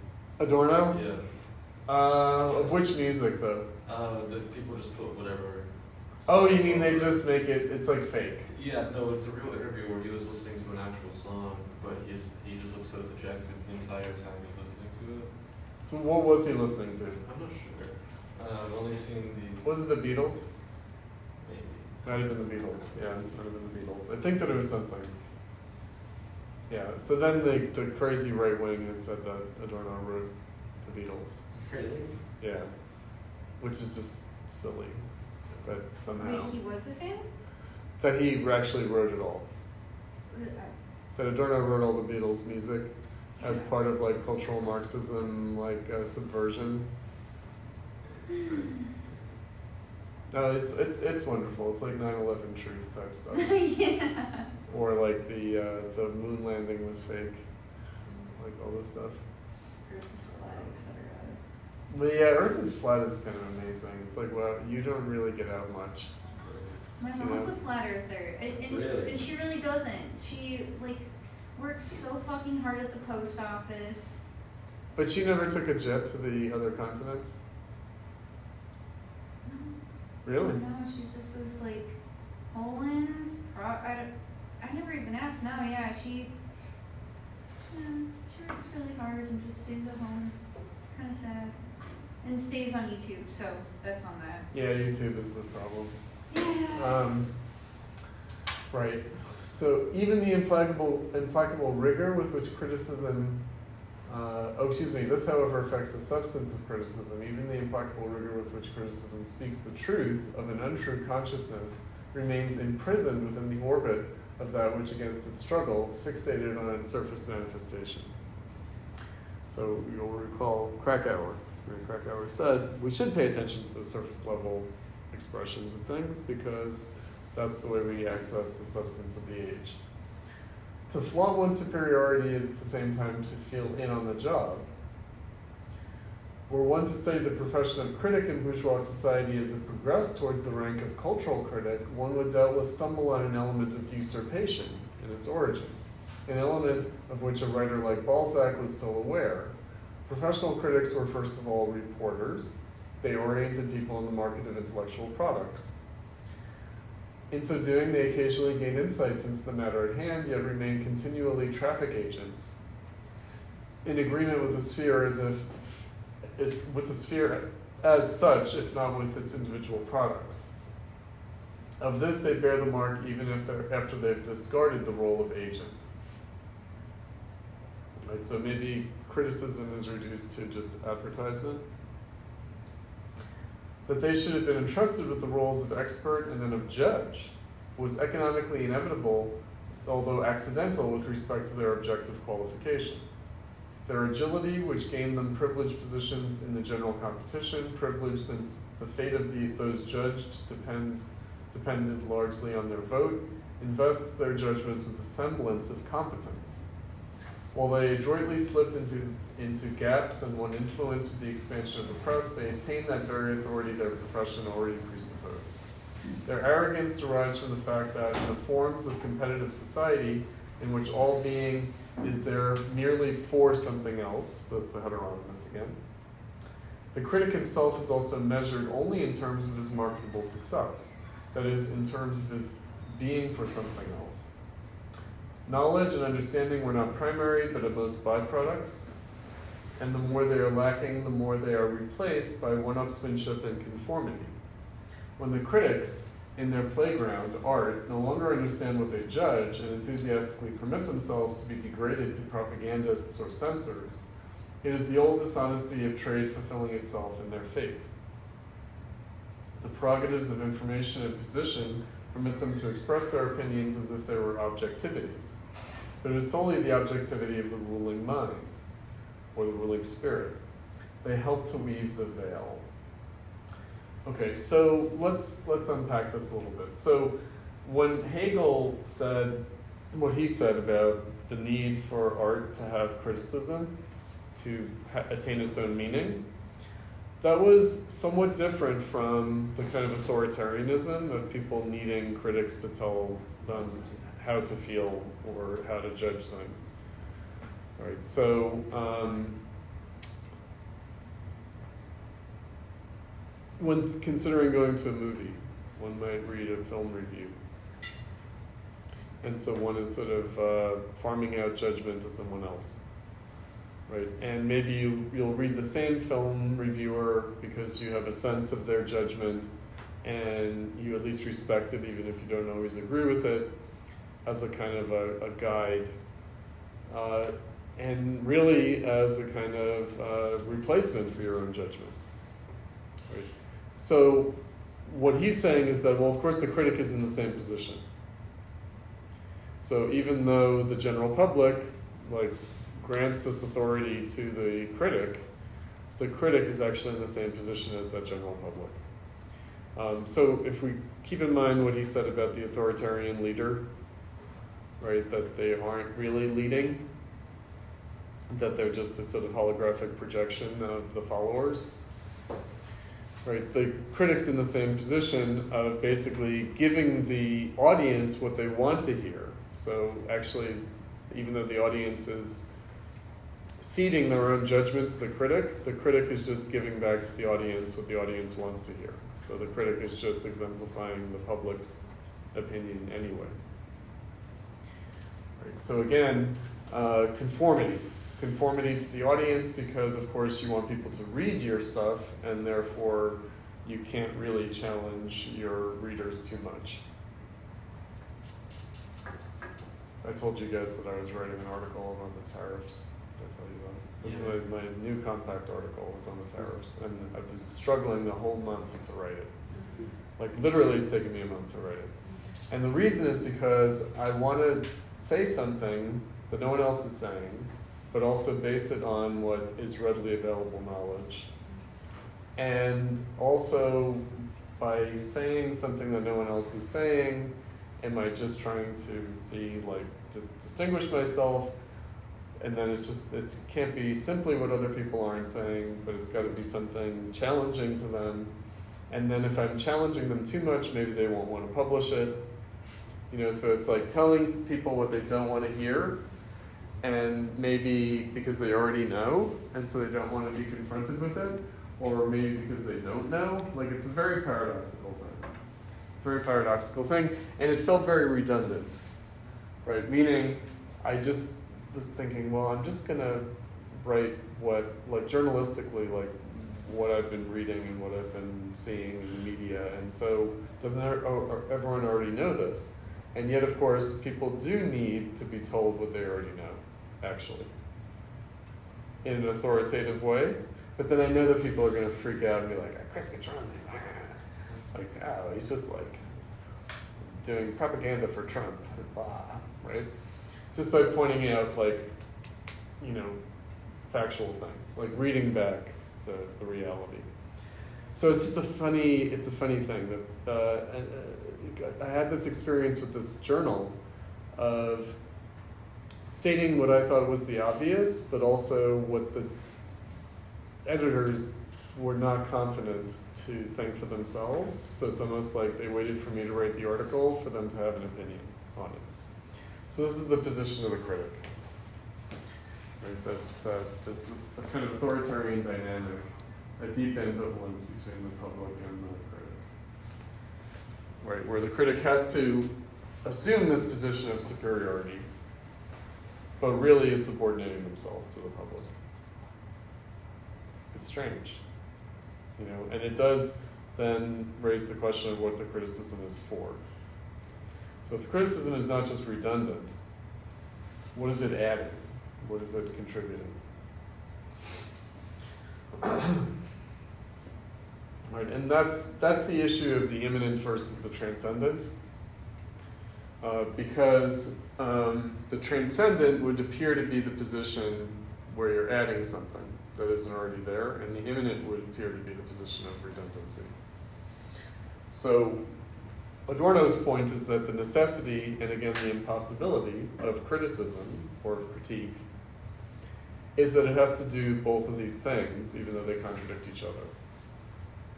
Right? So you have to try to add something that isn't already there in the object, while also staying within the terms of the object. Mm-hmm. Like around when Adorno's dying, 69 is when conceptualism takes form, which kind of is like involved like self-criticism, or like there are these contingencies of description for the work that is essential for it as a work. It's like the explanation is constitution. Oh yeah. Yeah. And is it like how would Adorno regard this? Is this the kind of that had already been the case? I mean, in other words, it's very explicit at that point, but it's already, so he writes about happenings, and he's aware already of fluxus. Yeah. And so, but what we properly call like conceptualism, I don't know if he really is aware of, and yet he already sees that tendency. Meaning, already with the 20th century avant-garde, the question is whether the work is identical with its concept. Whether it's identical with its concept, or whether it's reducible to its concept, or whether the very conceptual character of the work raises the contradiction between the concept and the object. And he would be interested more in that. Meaning, whenever I think conceptual work, I think of solo wit. And the question is, but doesn't it always exceed its concept? And isn't that the point? Right? Isn't that actually the point? In the same way that we're talking about Daniel Buren. And it's like, okay, so it's not an image, it's not a picture, it's not pictorial space, it's always the same stripes. And yet, in situ, isn't it always something different aesthetically? Right? And so isn't it still painterly? Right? So it's weird. And then, of course, like Daniel Buren's own writing, which then the October critics use as license for their own argument. His own writing might not actually be, first of all, it may not be sincere as to what he's trying to do. And second of all, it might not at all be identical with what he's actually doing. Right? So again, the artist's concept of the work and the work are not reducible to each other. May not even be adequate to each other. And this becomes the critic's role to join the contradictions. Right. Well, to register them, right? So he's basically, with this in the essayist form, he's making an argument for the immanent dialectical critique of phenomena. Right? And really the issue of the immanent dialectical critique that is immanent, but points beyond, raises this question of, well, but from what position is one able to see how it points beyond itself? Does that mean that you're outside of it? Does it mean that you're inside of it? What does it mean? And again, the arrogance of it is, does the critic always know better than the artist? And what would that even mean?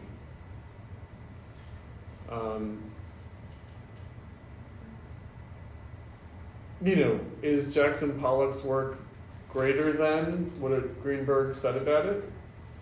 Or is what Greenberg said about it like more than the work? Well, both are true. Both are true. Right? So that would be the way that it points beyond itself in that non-identity.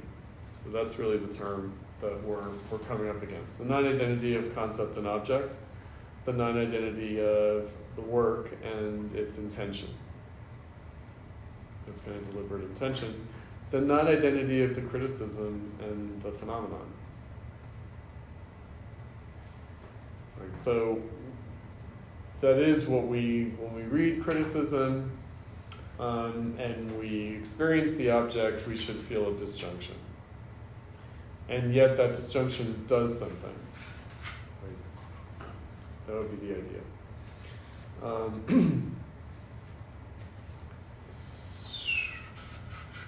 Let's see what he says here.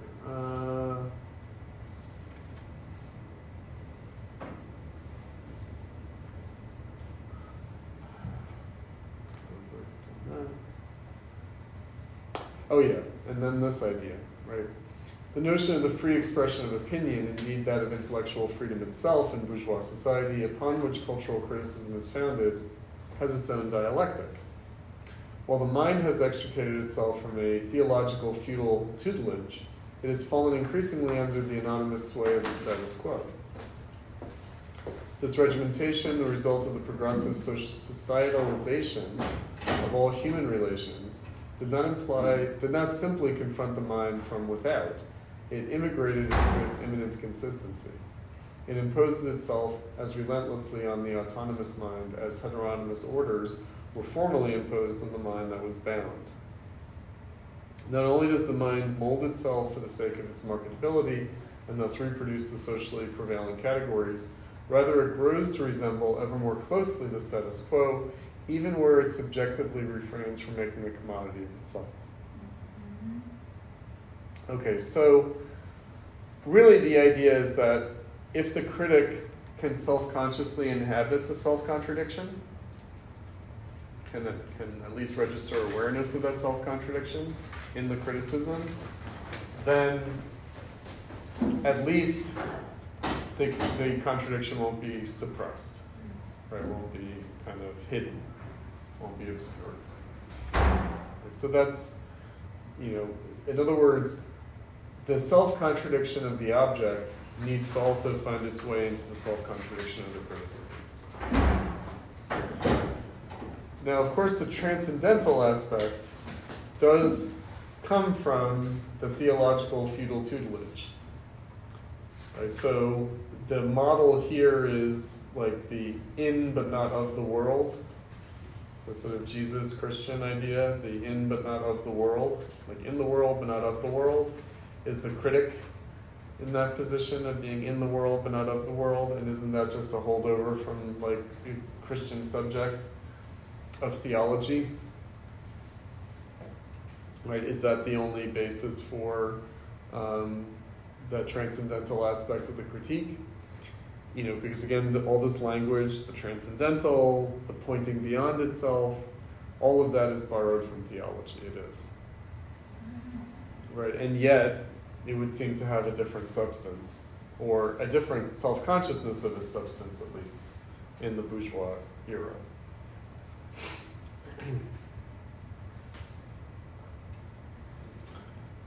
Let me just jump ahead to the end of this, and then we can take a short break. I realize we've probably been going for a long time. Oh yeah, we have. Okay.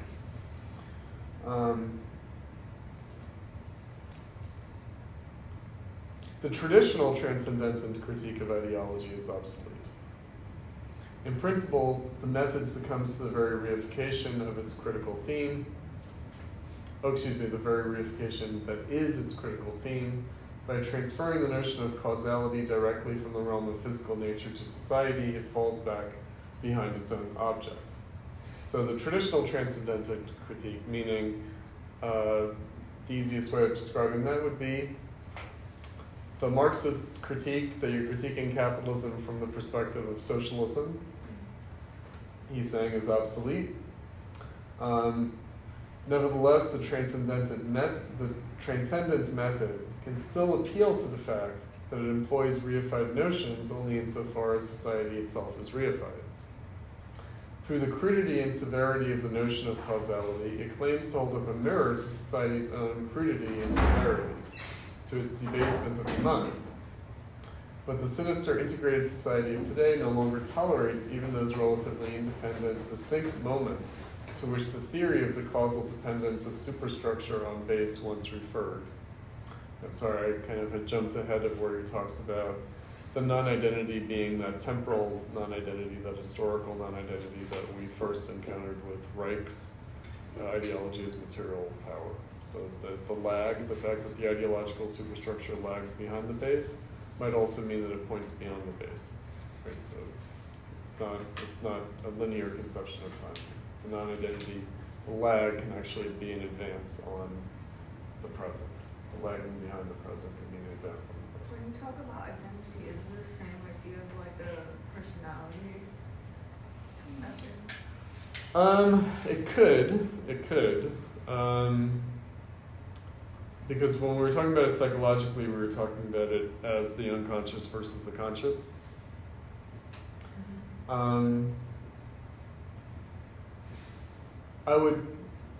My caveat about that would be that, again, if identity is something that becomes rather than is, right? If identity is a category not of being but of becoming, then one is never identical with oneself in that respect. One is always becoming oneself.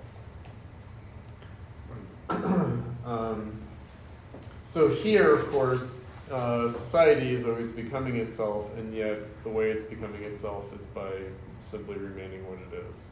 So it's also violating that transcendental pointing beyond itself, or it's not transcending itself. It's not becoming itself by transcending itself.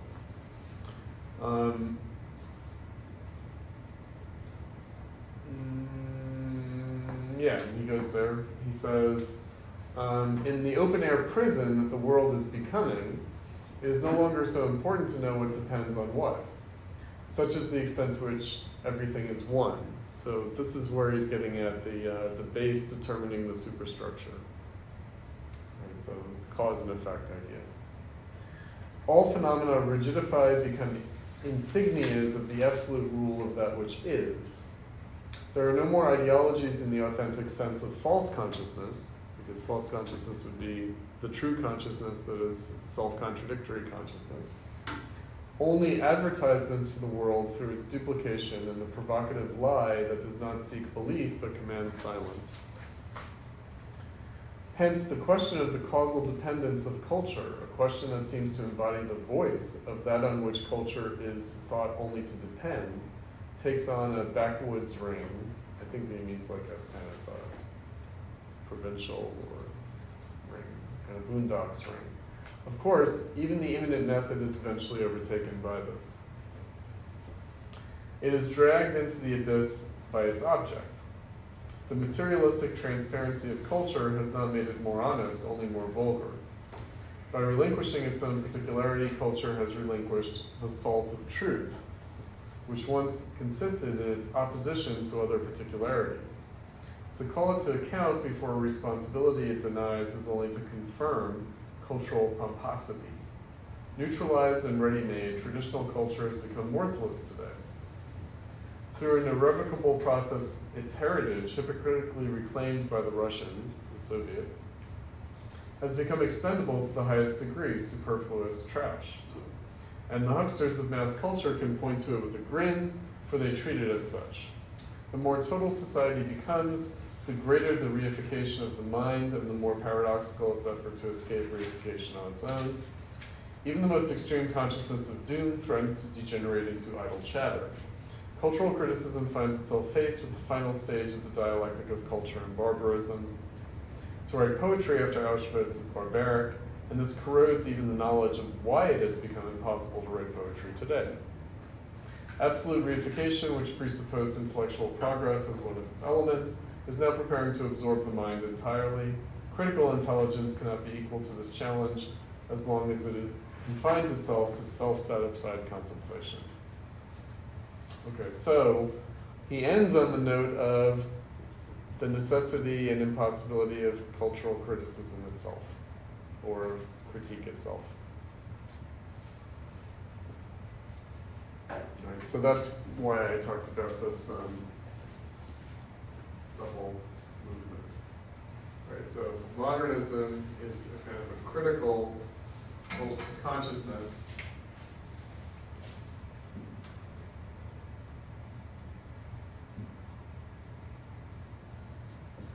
of this necessity and impossibility.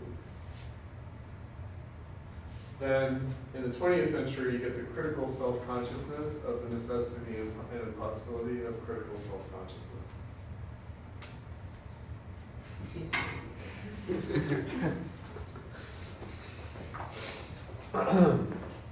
Right, so if we go back to just what false consciousness was, so what was the most important form of false consciousness for Marx?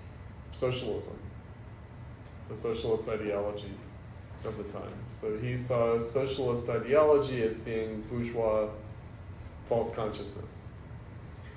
Why did he look at it that way? Because socialism was trying to restore bourgeois society against the effect of industrial capitalism. It was trying to restore the rights of labor against the forces of production that had rendered it obsolete.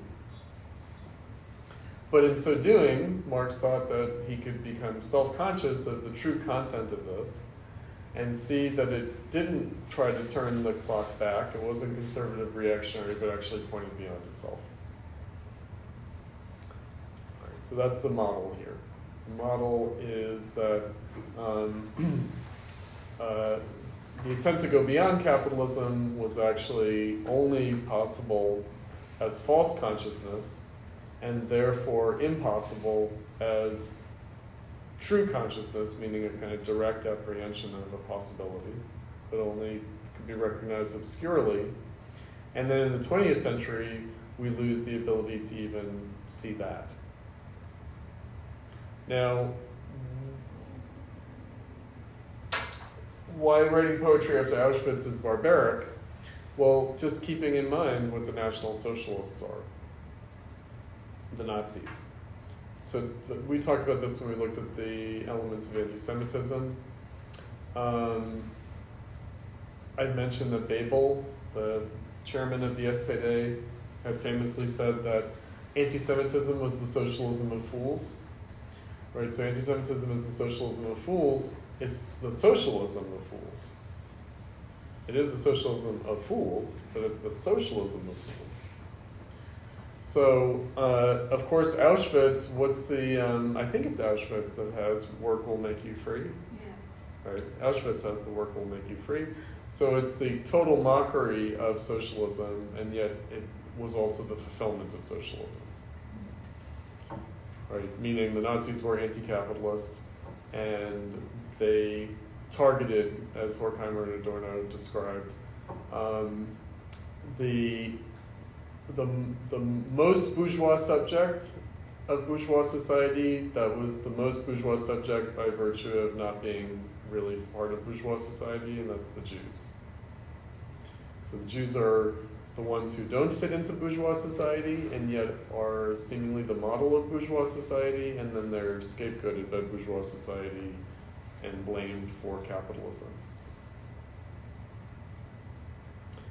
Right, so that's why the modern anti-Semitism is different from the traditional anti-Semitism. The traditional anti-Semitism was just about people who were literally outside the community, outside the caste system, whereas modern anti-Semitism is about the people who exemplify bourgeois society by not fitting into it, and by thereby embodying the antisocial character of bourgeois society, especially in the capitalist era when it becomes the kind of paranoid conspiracy theory that it is. Meaning, who's the ruling class? Who's controlling things? Well, kind of nobody. And that's what makes the Jews the target. And we're still going through that. Jeffrey Epstein. Why are they so obsessed with Jeffrey Epstein? He's a Mossad agent. You guys have heard of all this stuff, right? So supposedly Pedo Island, Jeffrey Epstein, well, he got all the rich people in the United States and all the government people to go to Pedo Island so that he could have like videotapes of them having sex with children so that he could control the US government on behalf of Israel.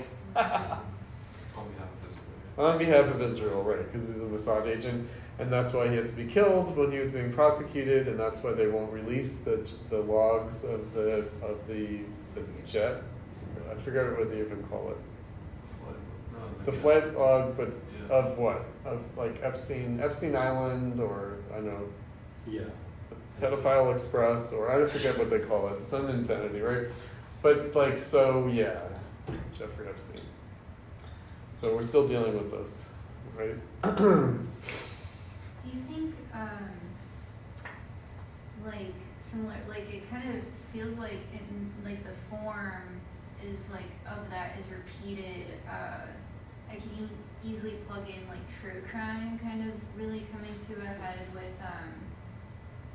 yeah, it always felt like it took a certain type of person to, like, really get into stuff, but I didn't write it off as, like, they're nuts, I'm just, like... No, I mean, there's an appeal, there's something to it, there's a kernel of truth, there's some kind of something to it. Even though on the one hand, I mean, also we have to keep in mind what he has already said about the fascist ideology, which is that it's precisely its preposterousness that makes it plausible.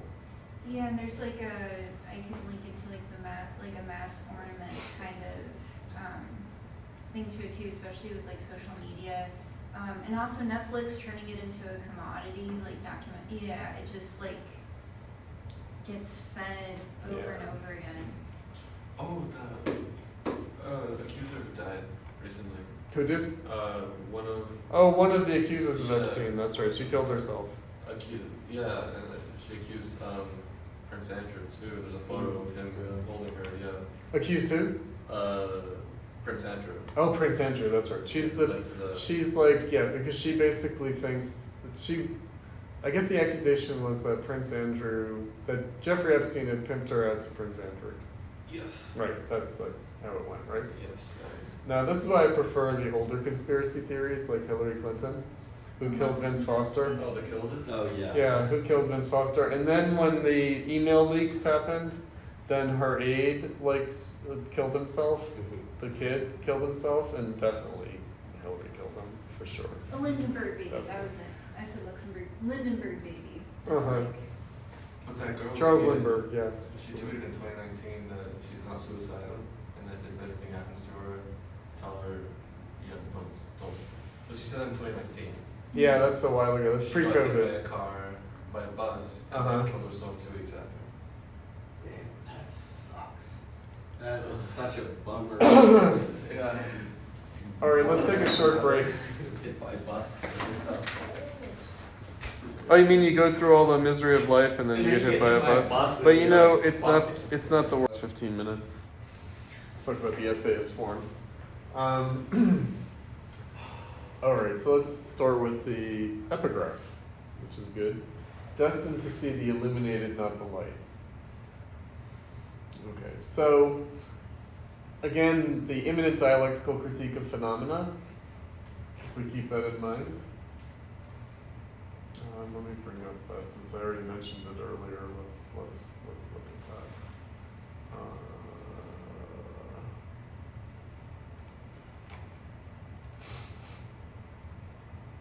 All right. So the issue is not the traditional appearance and essence, but rather the essence appears. So the essence must appear, which means that the appearance is necessary. So that's what he's getting at here. So we don't see what is illuminating, we only see what is illuminated. So we see the essence only through its appearance. So, I mentioned that Adorno is building on Benjamin's work to a large degree. And one of the themes in Benjamin's work, in his literary work, so we've dealt with the media work by Benjamin in this course. But the literary work by Benjamin is really thematized along the lines of the encounter of German literature with French modernism. So it's about how the French are kind of ahead of the curve and the Germans are behind the curve historically. And therefore, German modernism always had this kind of romanticism to it. So Stefan Jorge, the Jorge circle, like Rilke, those kind of turn of the 20th century German modernist poets, they're still very much thematically romantic. And yet, so Baudelaire is more thematically modern and modernist. So the essay form, particularly, is a French thing. And that's why he brings up Montaigne and Descartes, like he brings up the sort of tradition of Enlightenment essayism. And he also has in mind Nietzsche. So even though Nietzsche is usually associated with like German nationalism and fascism and whatnot, actually no, Nietzsche was very much against German nationalism and he would have hated the Nazis. And that in fact Nietzsche was an early example of an attempt to counteract German nationalism through a deliberate engagement with the French Enlightenment tradition. So one of the things that we have going on here is Romanticism, which is not equivalent to, but is related to, counter-Enlightenment.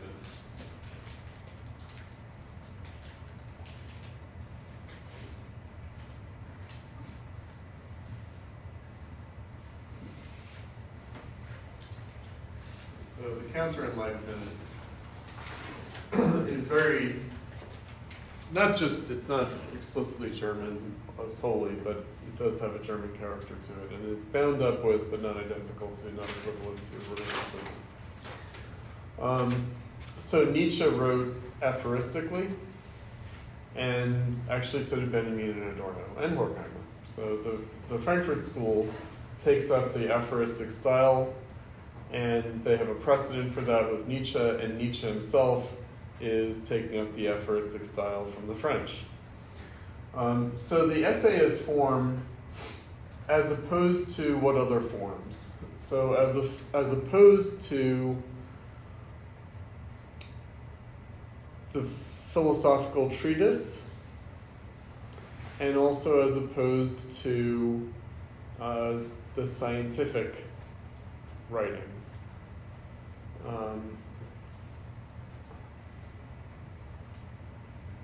So the essay, and especially in its aphoristic form, has, I don't know if we looked at it in this class, did we look at the Baudelaire aphorism? No. So Baudelaire wrote a book of prose poems that are actually aphorisms, and then published it called Paris Spleen, and he also wrote a bunch of things that were only published posthumously that are also like prose poems, but really they're aphorisms. That's the Benjamin class. Yeah, that's from the Benjamin class. So, and those aphorisms in particular, Baudelaire's aphorisms, also his poetry and his criticism, his literary and his art criticism, but specifically Baudelaire's aphorisms were what were inspirational for Nietzsche. Okay, so I bring that up only because the essay rejects this institutionalized German university modality from the 19th century of the sciences. Right, so the division that we know of the natural sciences or the physical sciences, the human sciences or the humanities, and the social sciences, that actually comes from the German university system. It actually comes from the 19th century German is institutional intellectual culture. So the idea is that the humanities should be done scientifically, like art history should be done scientifically, and what does that mean?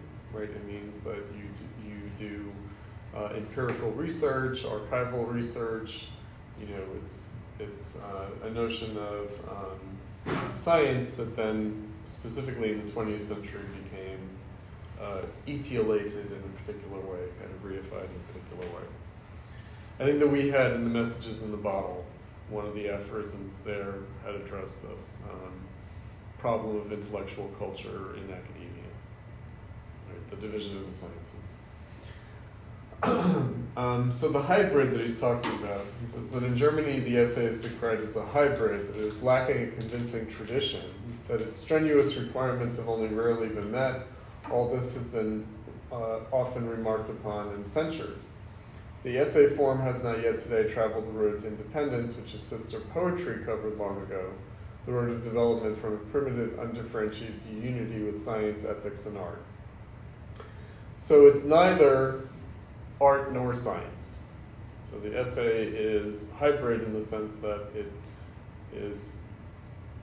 mixes up and confounds the distinction between art and science. So it's not really fully art, and it's also not fully science. So it raises the question of truth, meaning art has its truth and science has yet another truth. I think that one of the ways, did we talk about this in the Benjamin course? I think that we did, about objective truth and subjective truth. Yeah, objective truth and subjective truth. So the idea is that science is about objective truth and art is about subjective truth. And that distinction between art and science. I think that, yeah, because in my other course, The Philosophy of Modernism, the early Nietzsche also was hung up on this idea. That truth had become like internally divided and bifurcated between the subjective and the objective. So the separation of art and science. Okay.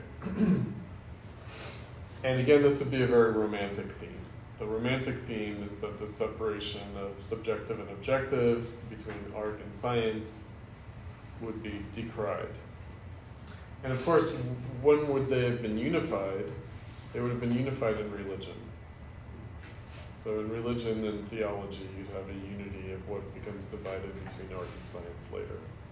And yet, we need this separation of art and science, that this is a hallmark of enlightenment and freedom, in fact, to distinguish between the subjective and the objective, but hopefully not in such a way that they become entirely divorced.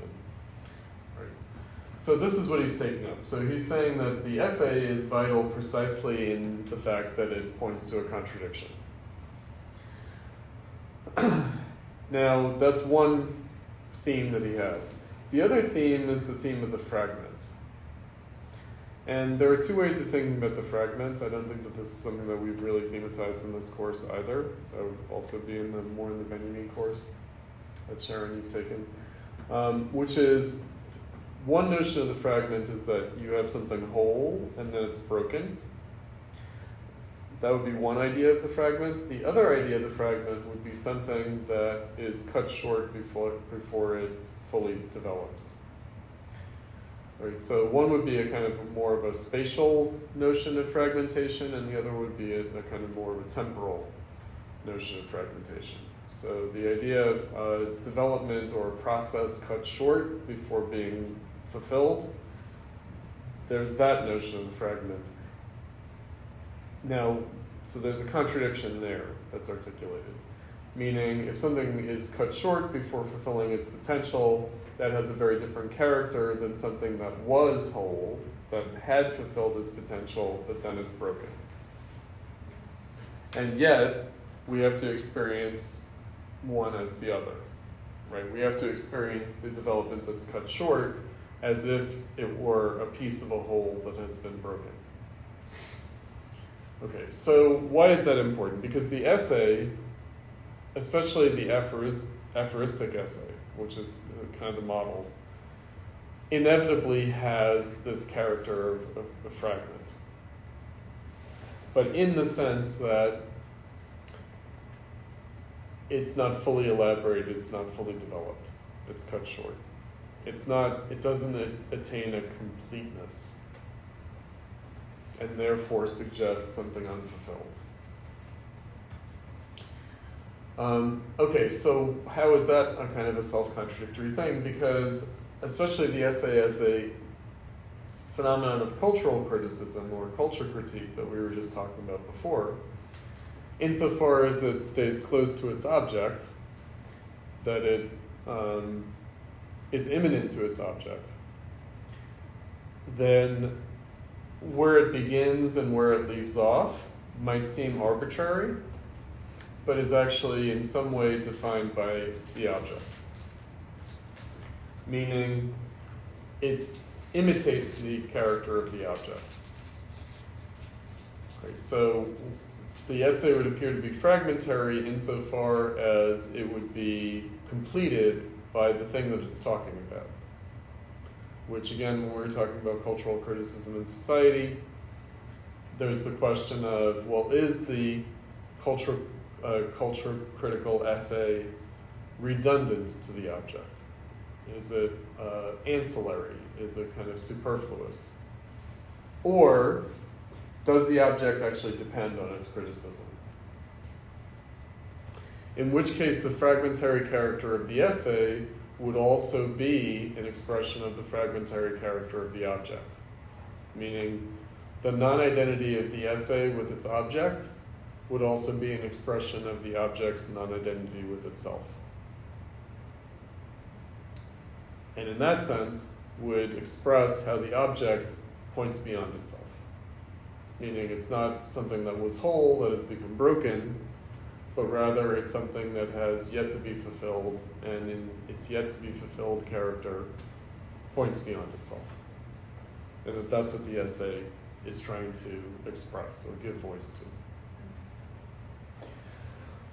Right, so he's sort of justifying, he's taking all the criticisms of the essay form, of why the essay would not be considered to be truth.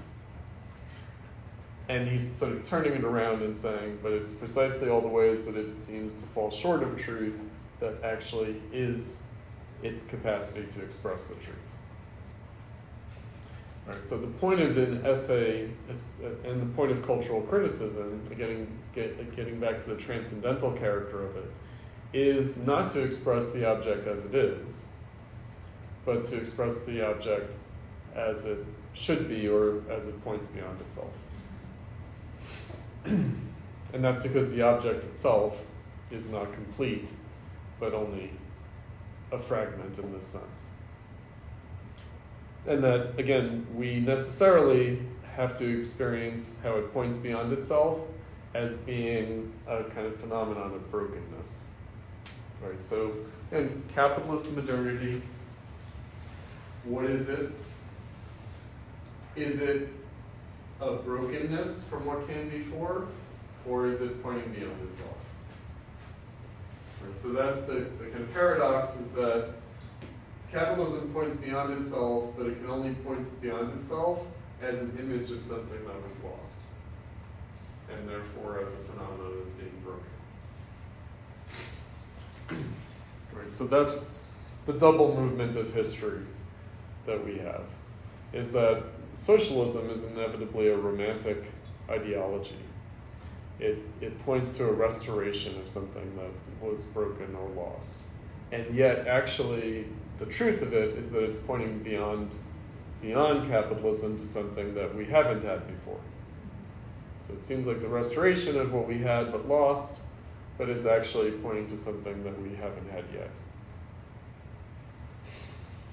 And that the attempt to grasp anything in this society is only true insofar as it's grasping it critically, and critically in the sense of pointing beyond itself. And yet that always has the character of an incompleteness and a brokenness, meaning that the critic is motivated by a felt need to sort of make up for an inadequacy in the object. But isn't it romanticizing its own inadequacy though? It could be. What do you mean? Say more. Like, if the work of art itself is broken or incomplete, Or appears that way. appears that way, I think there are possibility that someone can privilege itself to say that, or like claim itself. Oh, you mean claim that it's that's its transcendent character? Yeah. No, of course it could have that quality. So I think that's where like that's the danger of it. yeah, the danger or like the It or is. like critics themselves to claim that they're doing. Oh, you mean that Adorno sort of? Well, not yeah. Adorno, but like a lot of like, I mean, every couple of years there's like art critics write about like, oh, what's happening to art criticism these days, and then they complain about. Yeah. It's the same like. Yeah. I mean, that's better than them saying what's going wrong with art. Yeah. It's better for them to say what's going wrong with art criticism, because that would be like more the point, right? Although it could legitimately be what's going wrong with art. You know, in other words, maybe the critics aren't to blame. I tend to blame the critics for what goes wrong in art, because I kind of feel like if the criticism were better, then the art would be better, actually, because then the artist would have more, more self-consciousness, more, you know. I think that's like why Diva Corp is like doing so well and people are really responding well to it. It's like, Who were they? Diva Corp. Diva, you sure Diva Corp? Diva Corp is it's an Instagram account. Yeah, it's crazy. I mean, I've heard of this, so.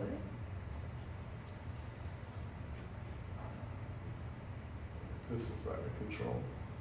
Oh, I actually love the recent one. Can you pull it up? It's Richard. What's his name? And it was like British. Oh, that. Like reps like, please stop telling me this is the next solution for it. It is not. You guys haven't heard of this? I had heard of this. Somehow I had heard of this. Diva Corp?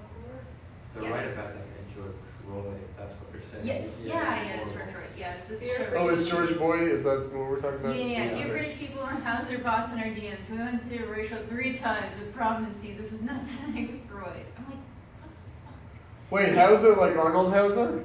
No, Hauser and House Wirth. of Word. Oh, what's that? Gallery. It's like one of the, Big David L. Werner. Oh no, terrible. Bots meaning like literally, like the gallery. yeah, like Instagram like bots. Like I Oh, mean, no. like I don't know if it's lit, but they're very like satirical. But yeah, I feel like their like writing is. This isn't why do I still live in Highland Park, meaning Highland Park, Illinois? No. No, LA. It's all LA. I wish we had a Diva Corp in Chicago. That'd be.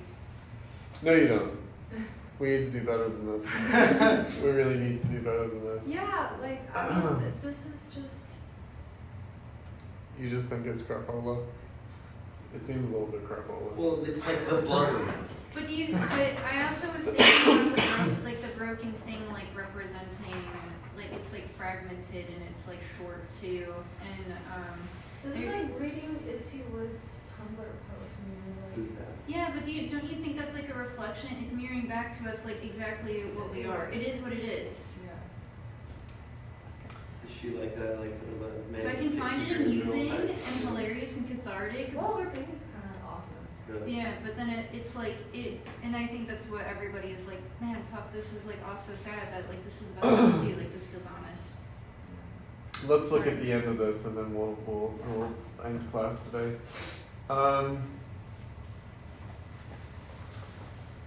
A being eternally created in itself and for itself, and yet the essay remains idea, in that it does not capitulate under the burden of mere being, does not bow down before what merely is.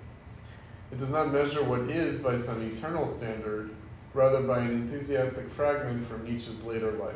Quote, if we affirm one single moment, we thus affirm not only ourselves, but all existence. For nothing is self-sufficient, neither in ourselves nor in things, and if our soul has trembled with happiness and sounded like a harp string just once, all eternity was needed to produce this one event. And in this single moment of affirmation, all eternity was called good, redeemed, justified, and affirmed. This with the exception that the essay mistrusts such justification and affirmation. For the happiness that Nietzsche found holy, the essay has no other name than the negative. Even the highest manifestations of the intellect that express happiness are always at the same time caught in the guilt of thwarting happiness as long as they remain mere intellect. Therefore, the law of the innermost form of the essay is heresy. By transgressing the orthodoxy of thought, something becomes visible in the object, which it is orthodoxy's secret purpose to keep invisible.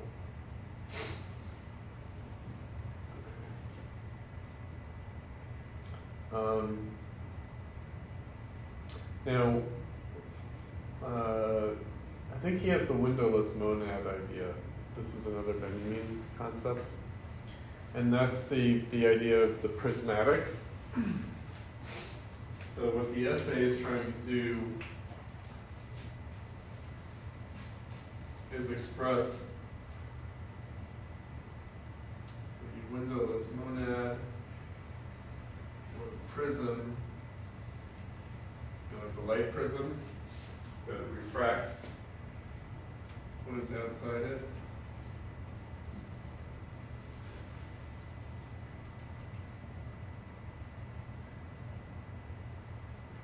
So basically the object refracts the world outside of it as a microcosm. Right, so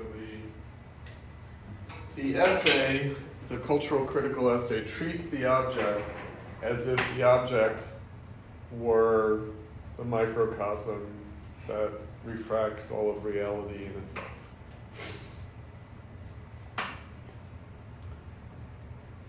So, but in so doing, it has the danger of just affirming the object as it is, of justifying it. Whereas really, this should be felt as a contradiction between the particular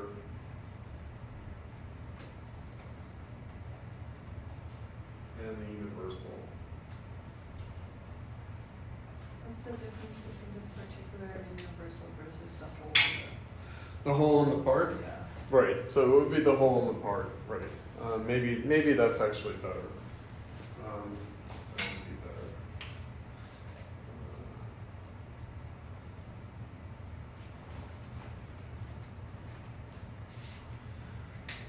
Because that brings up the issue of the fragment. Yeah. Right. So the fragment.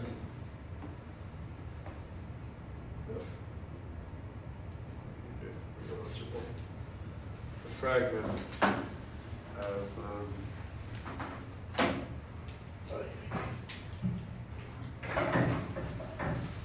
the fragment as a microcosm.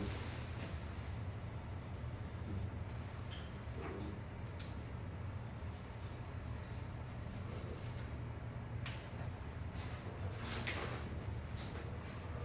okay.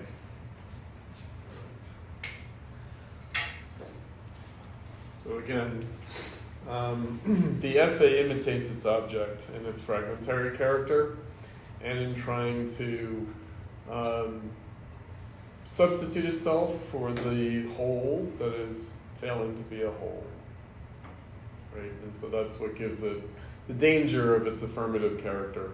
And that's why he's saying, well, it can only really do this successfully in his mind critically if it is negative. I'll just say one last thing, which is that Lukács has a critique of the Frankfurt School, like the later Lukács has a critique of the Frankfurt School that's related to this, because he thinks that the Frankfurt School just follows from his own earlier work and from what he considers to be the mistake of his earlier work, and he characterizes it very antagonistically as left ethic and right epistemology, meaning that the way that we know the world is basically from a reactionary standpoint, and then we only have a kind of leftist perspective on a kind of an ethical basis. right? So if this is the Stalinist Lukács, this is a little bit of bullshit, but the point to it is that it would appear that Adorno is affirming what Lukács is criticizing them for, which is that it's a kind of a negative theology, Yeah. right? As opposed to like, what should be like more scientific Marxism, that it's kind of a sentimental socialism and therefore not scientific. So part of what Adorno is doing here is actually defending his own modality by saying, yes, that's precisely what gives it its critical character. And that the danger with the kind of more scientific self-understanding of Marxism is that it could just end up being an affirmation of what exists.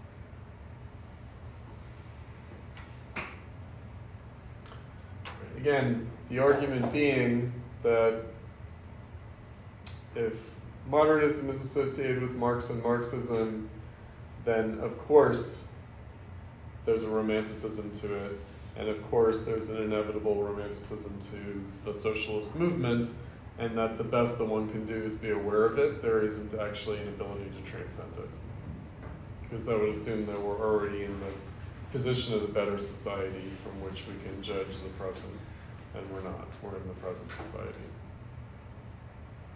Right. So Lukács, the Stalinism of Lukács is the idea that somehow he's exempt from what he's criticizing. So that's how Adorno defends himself.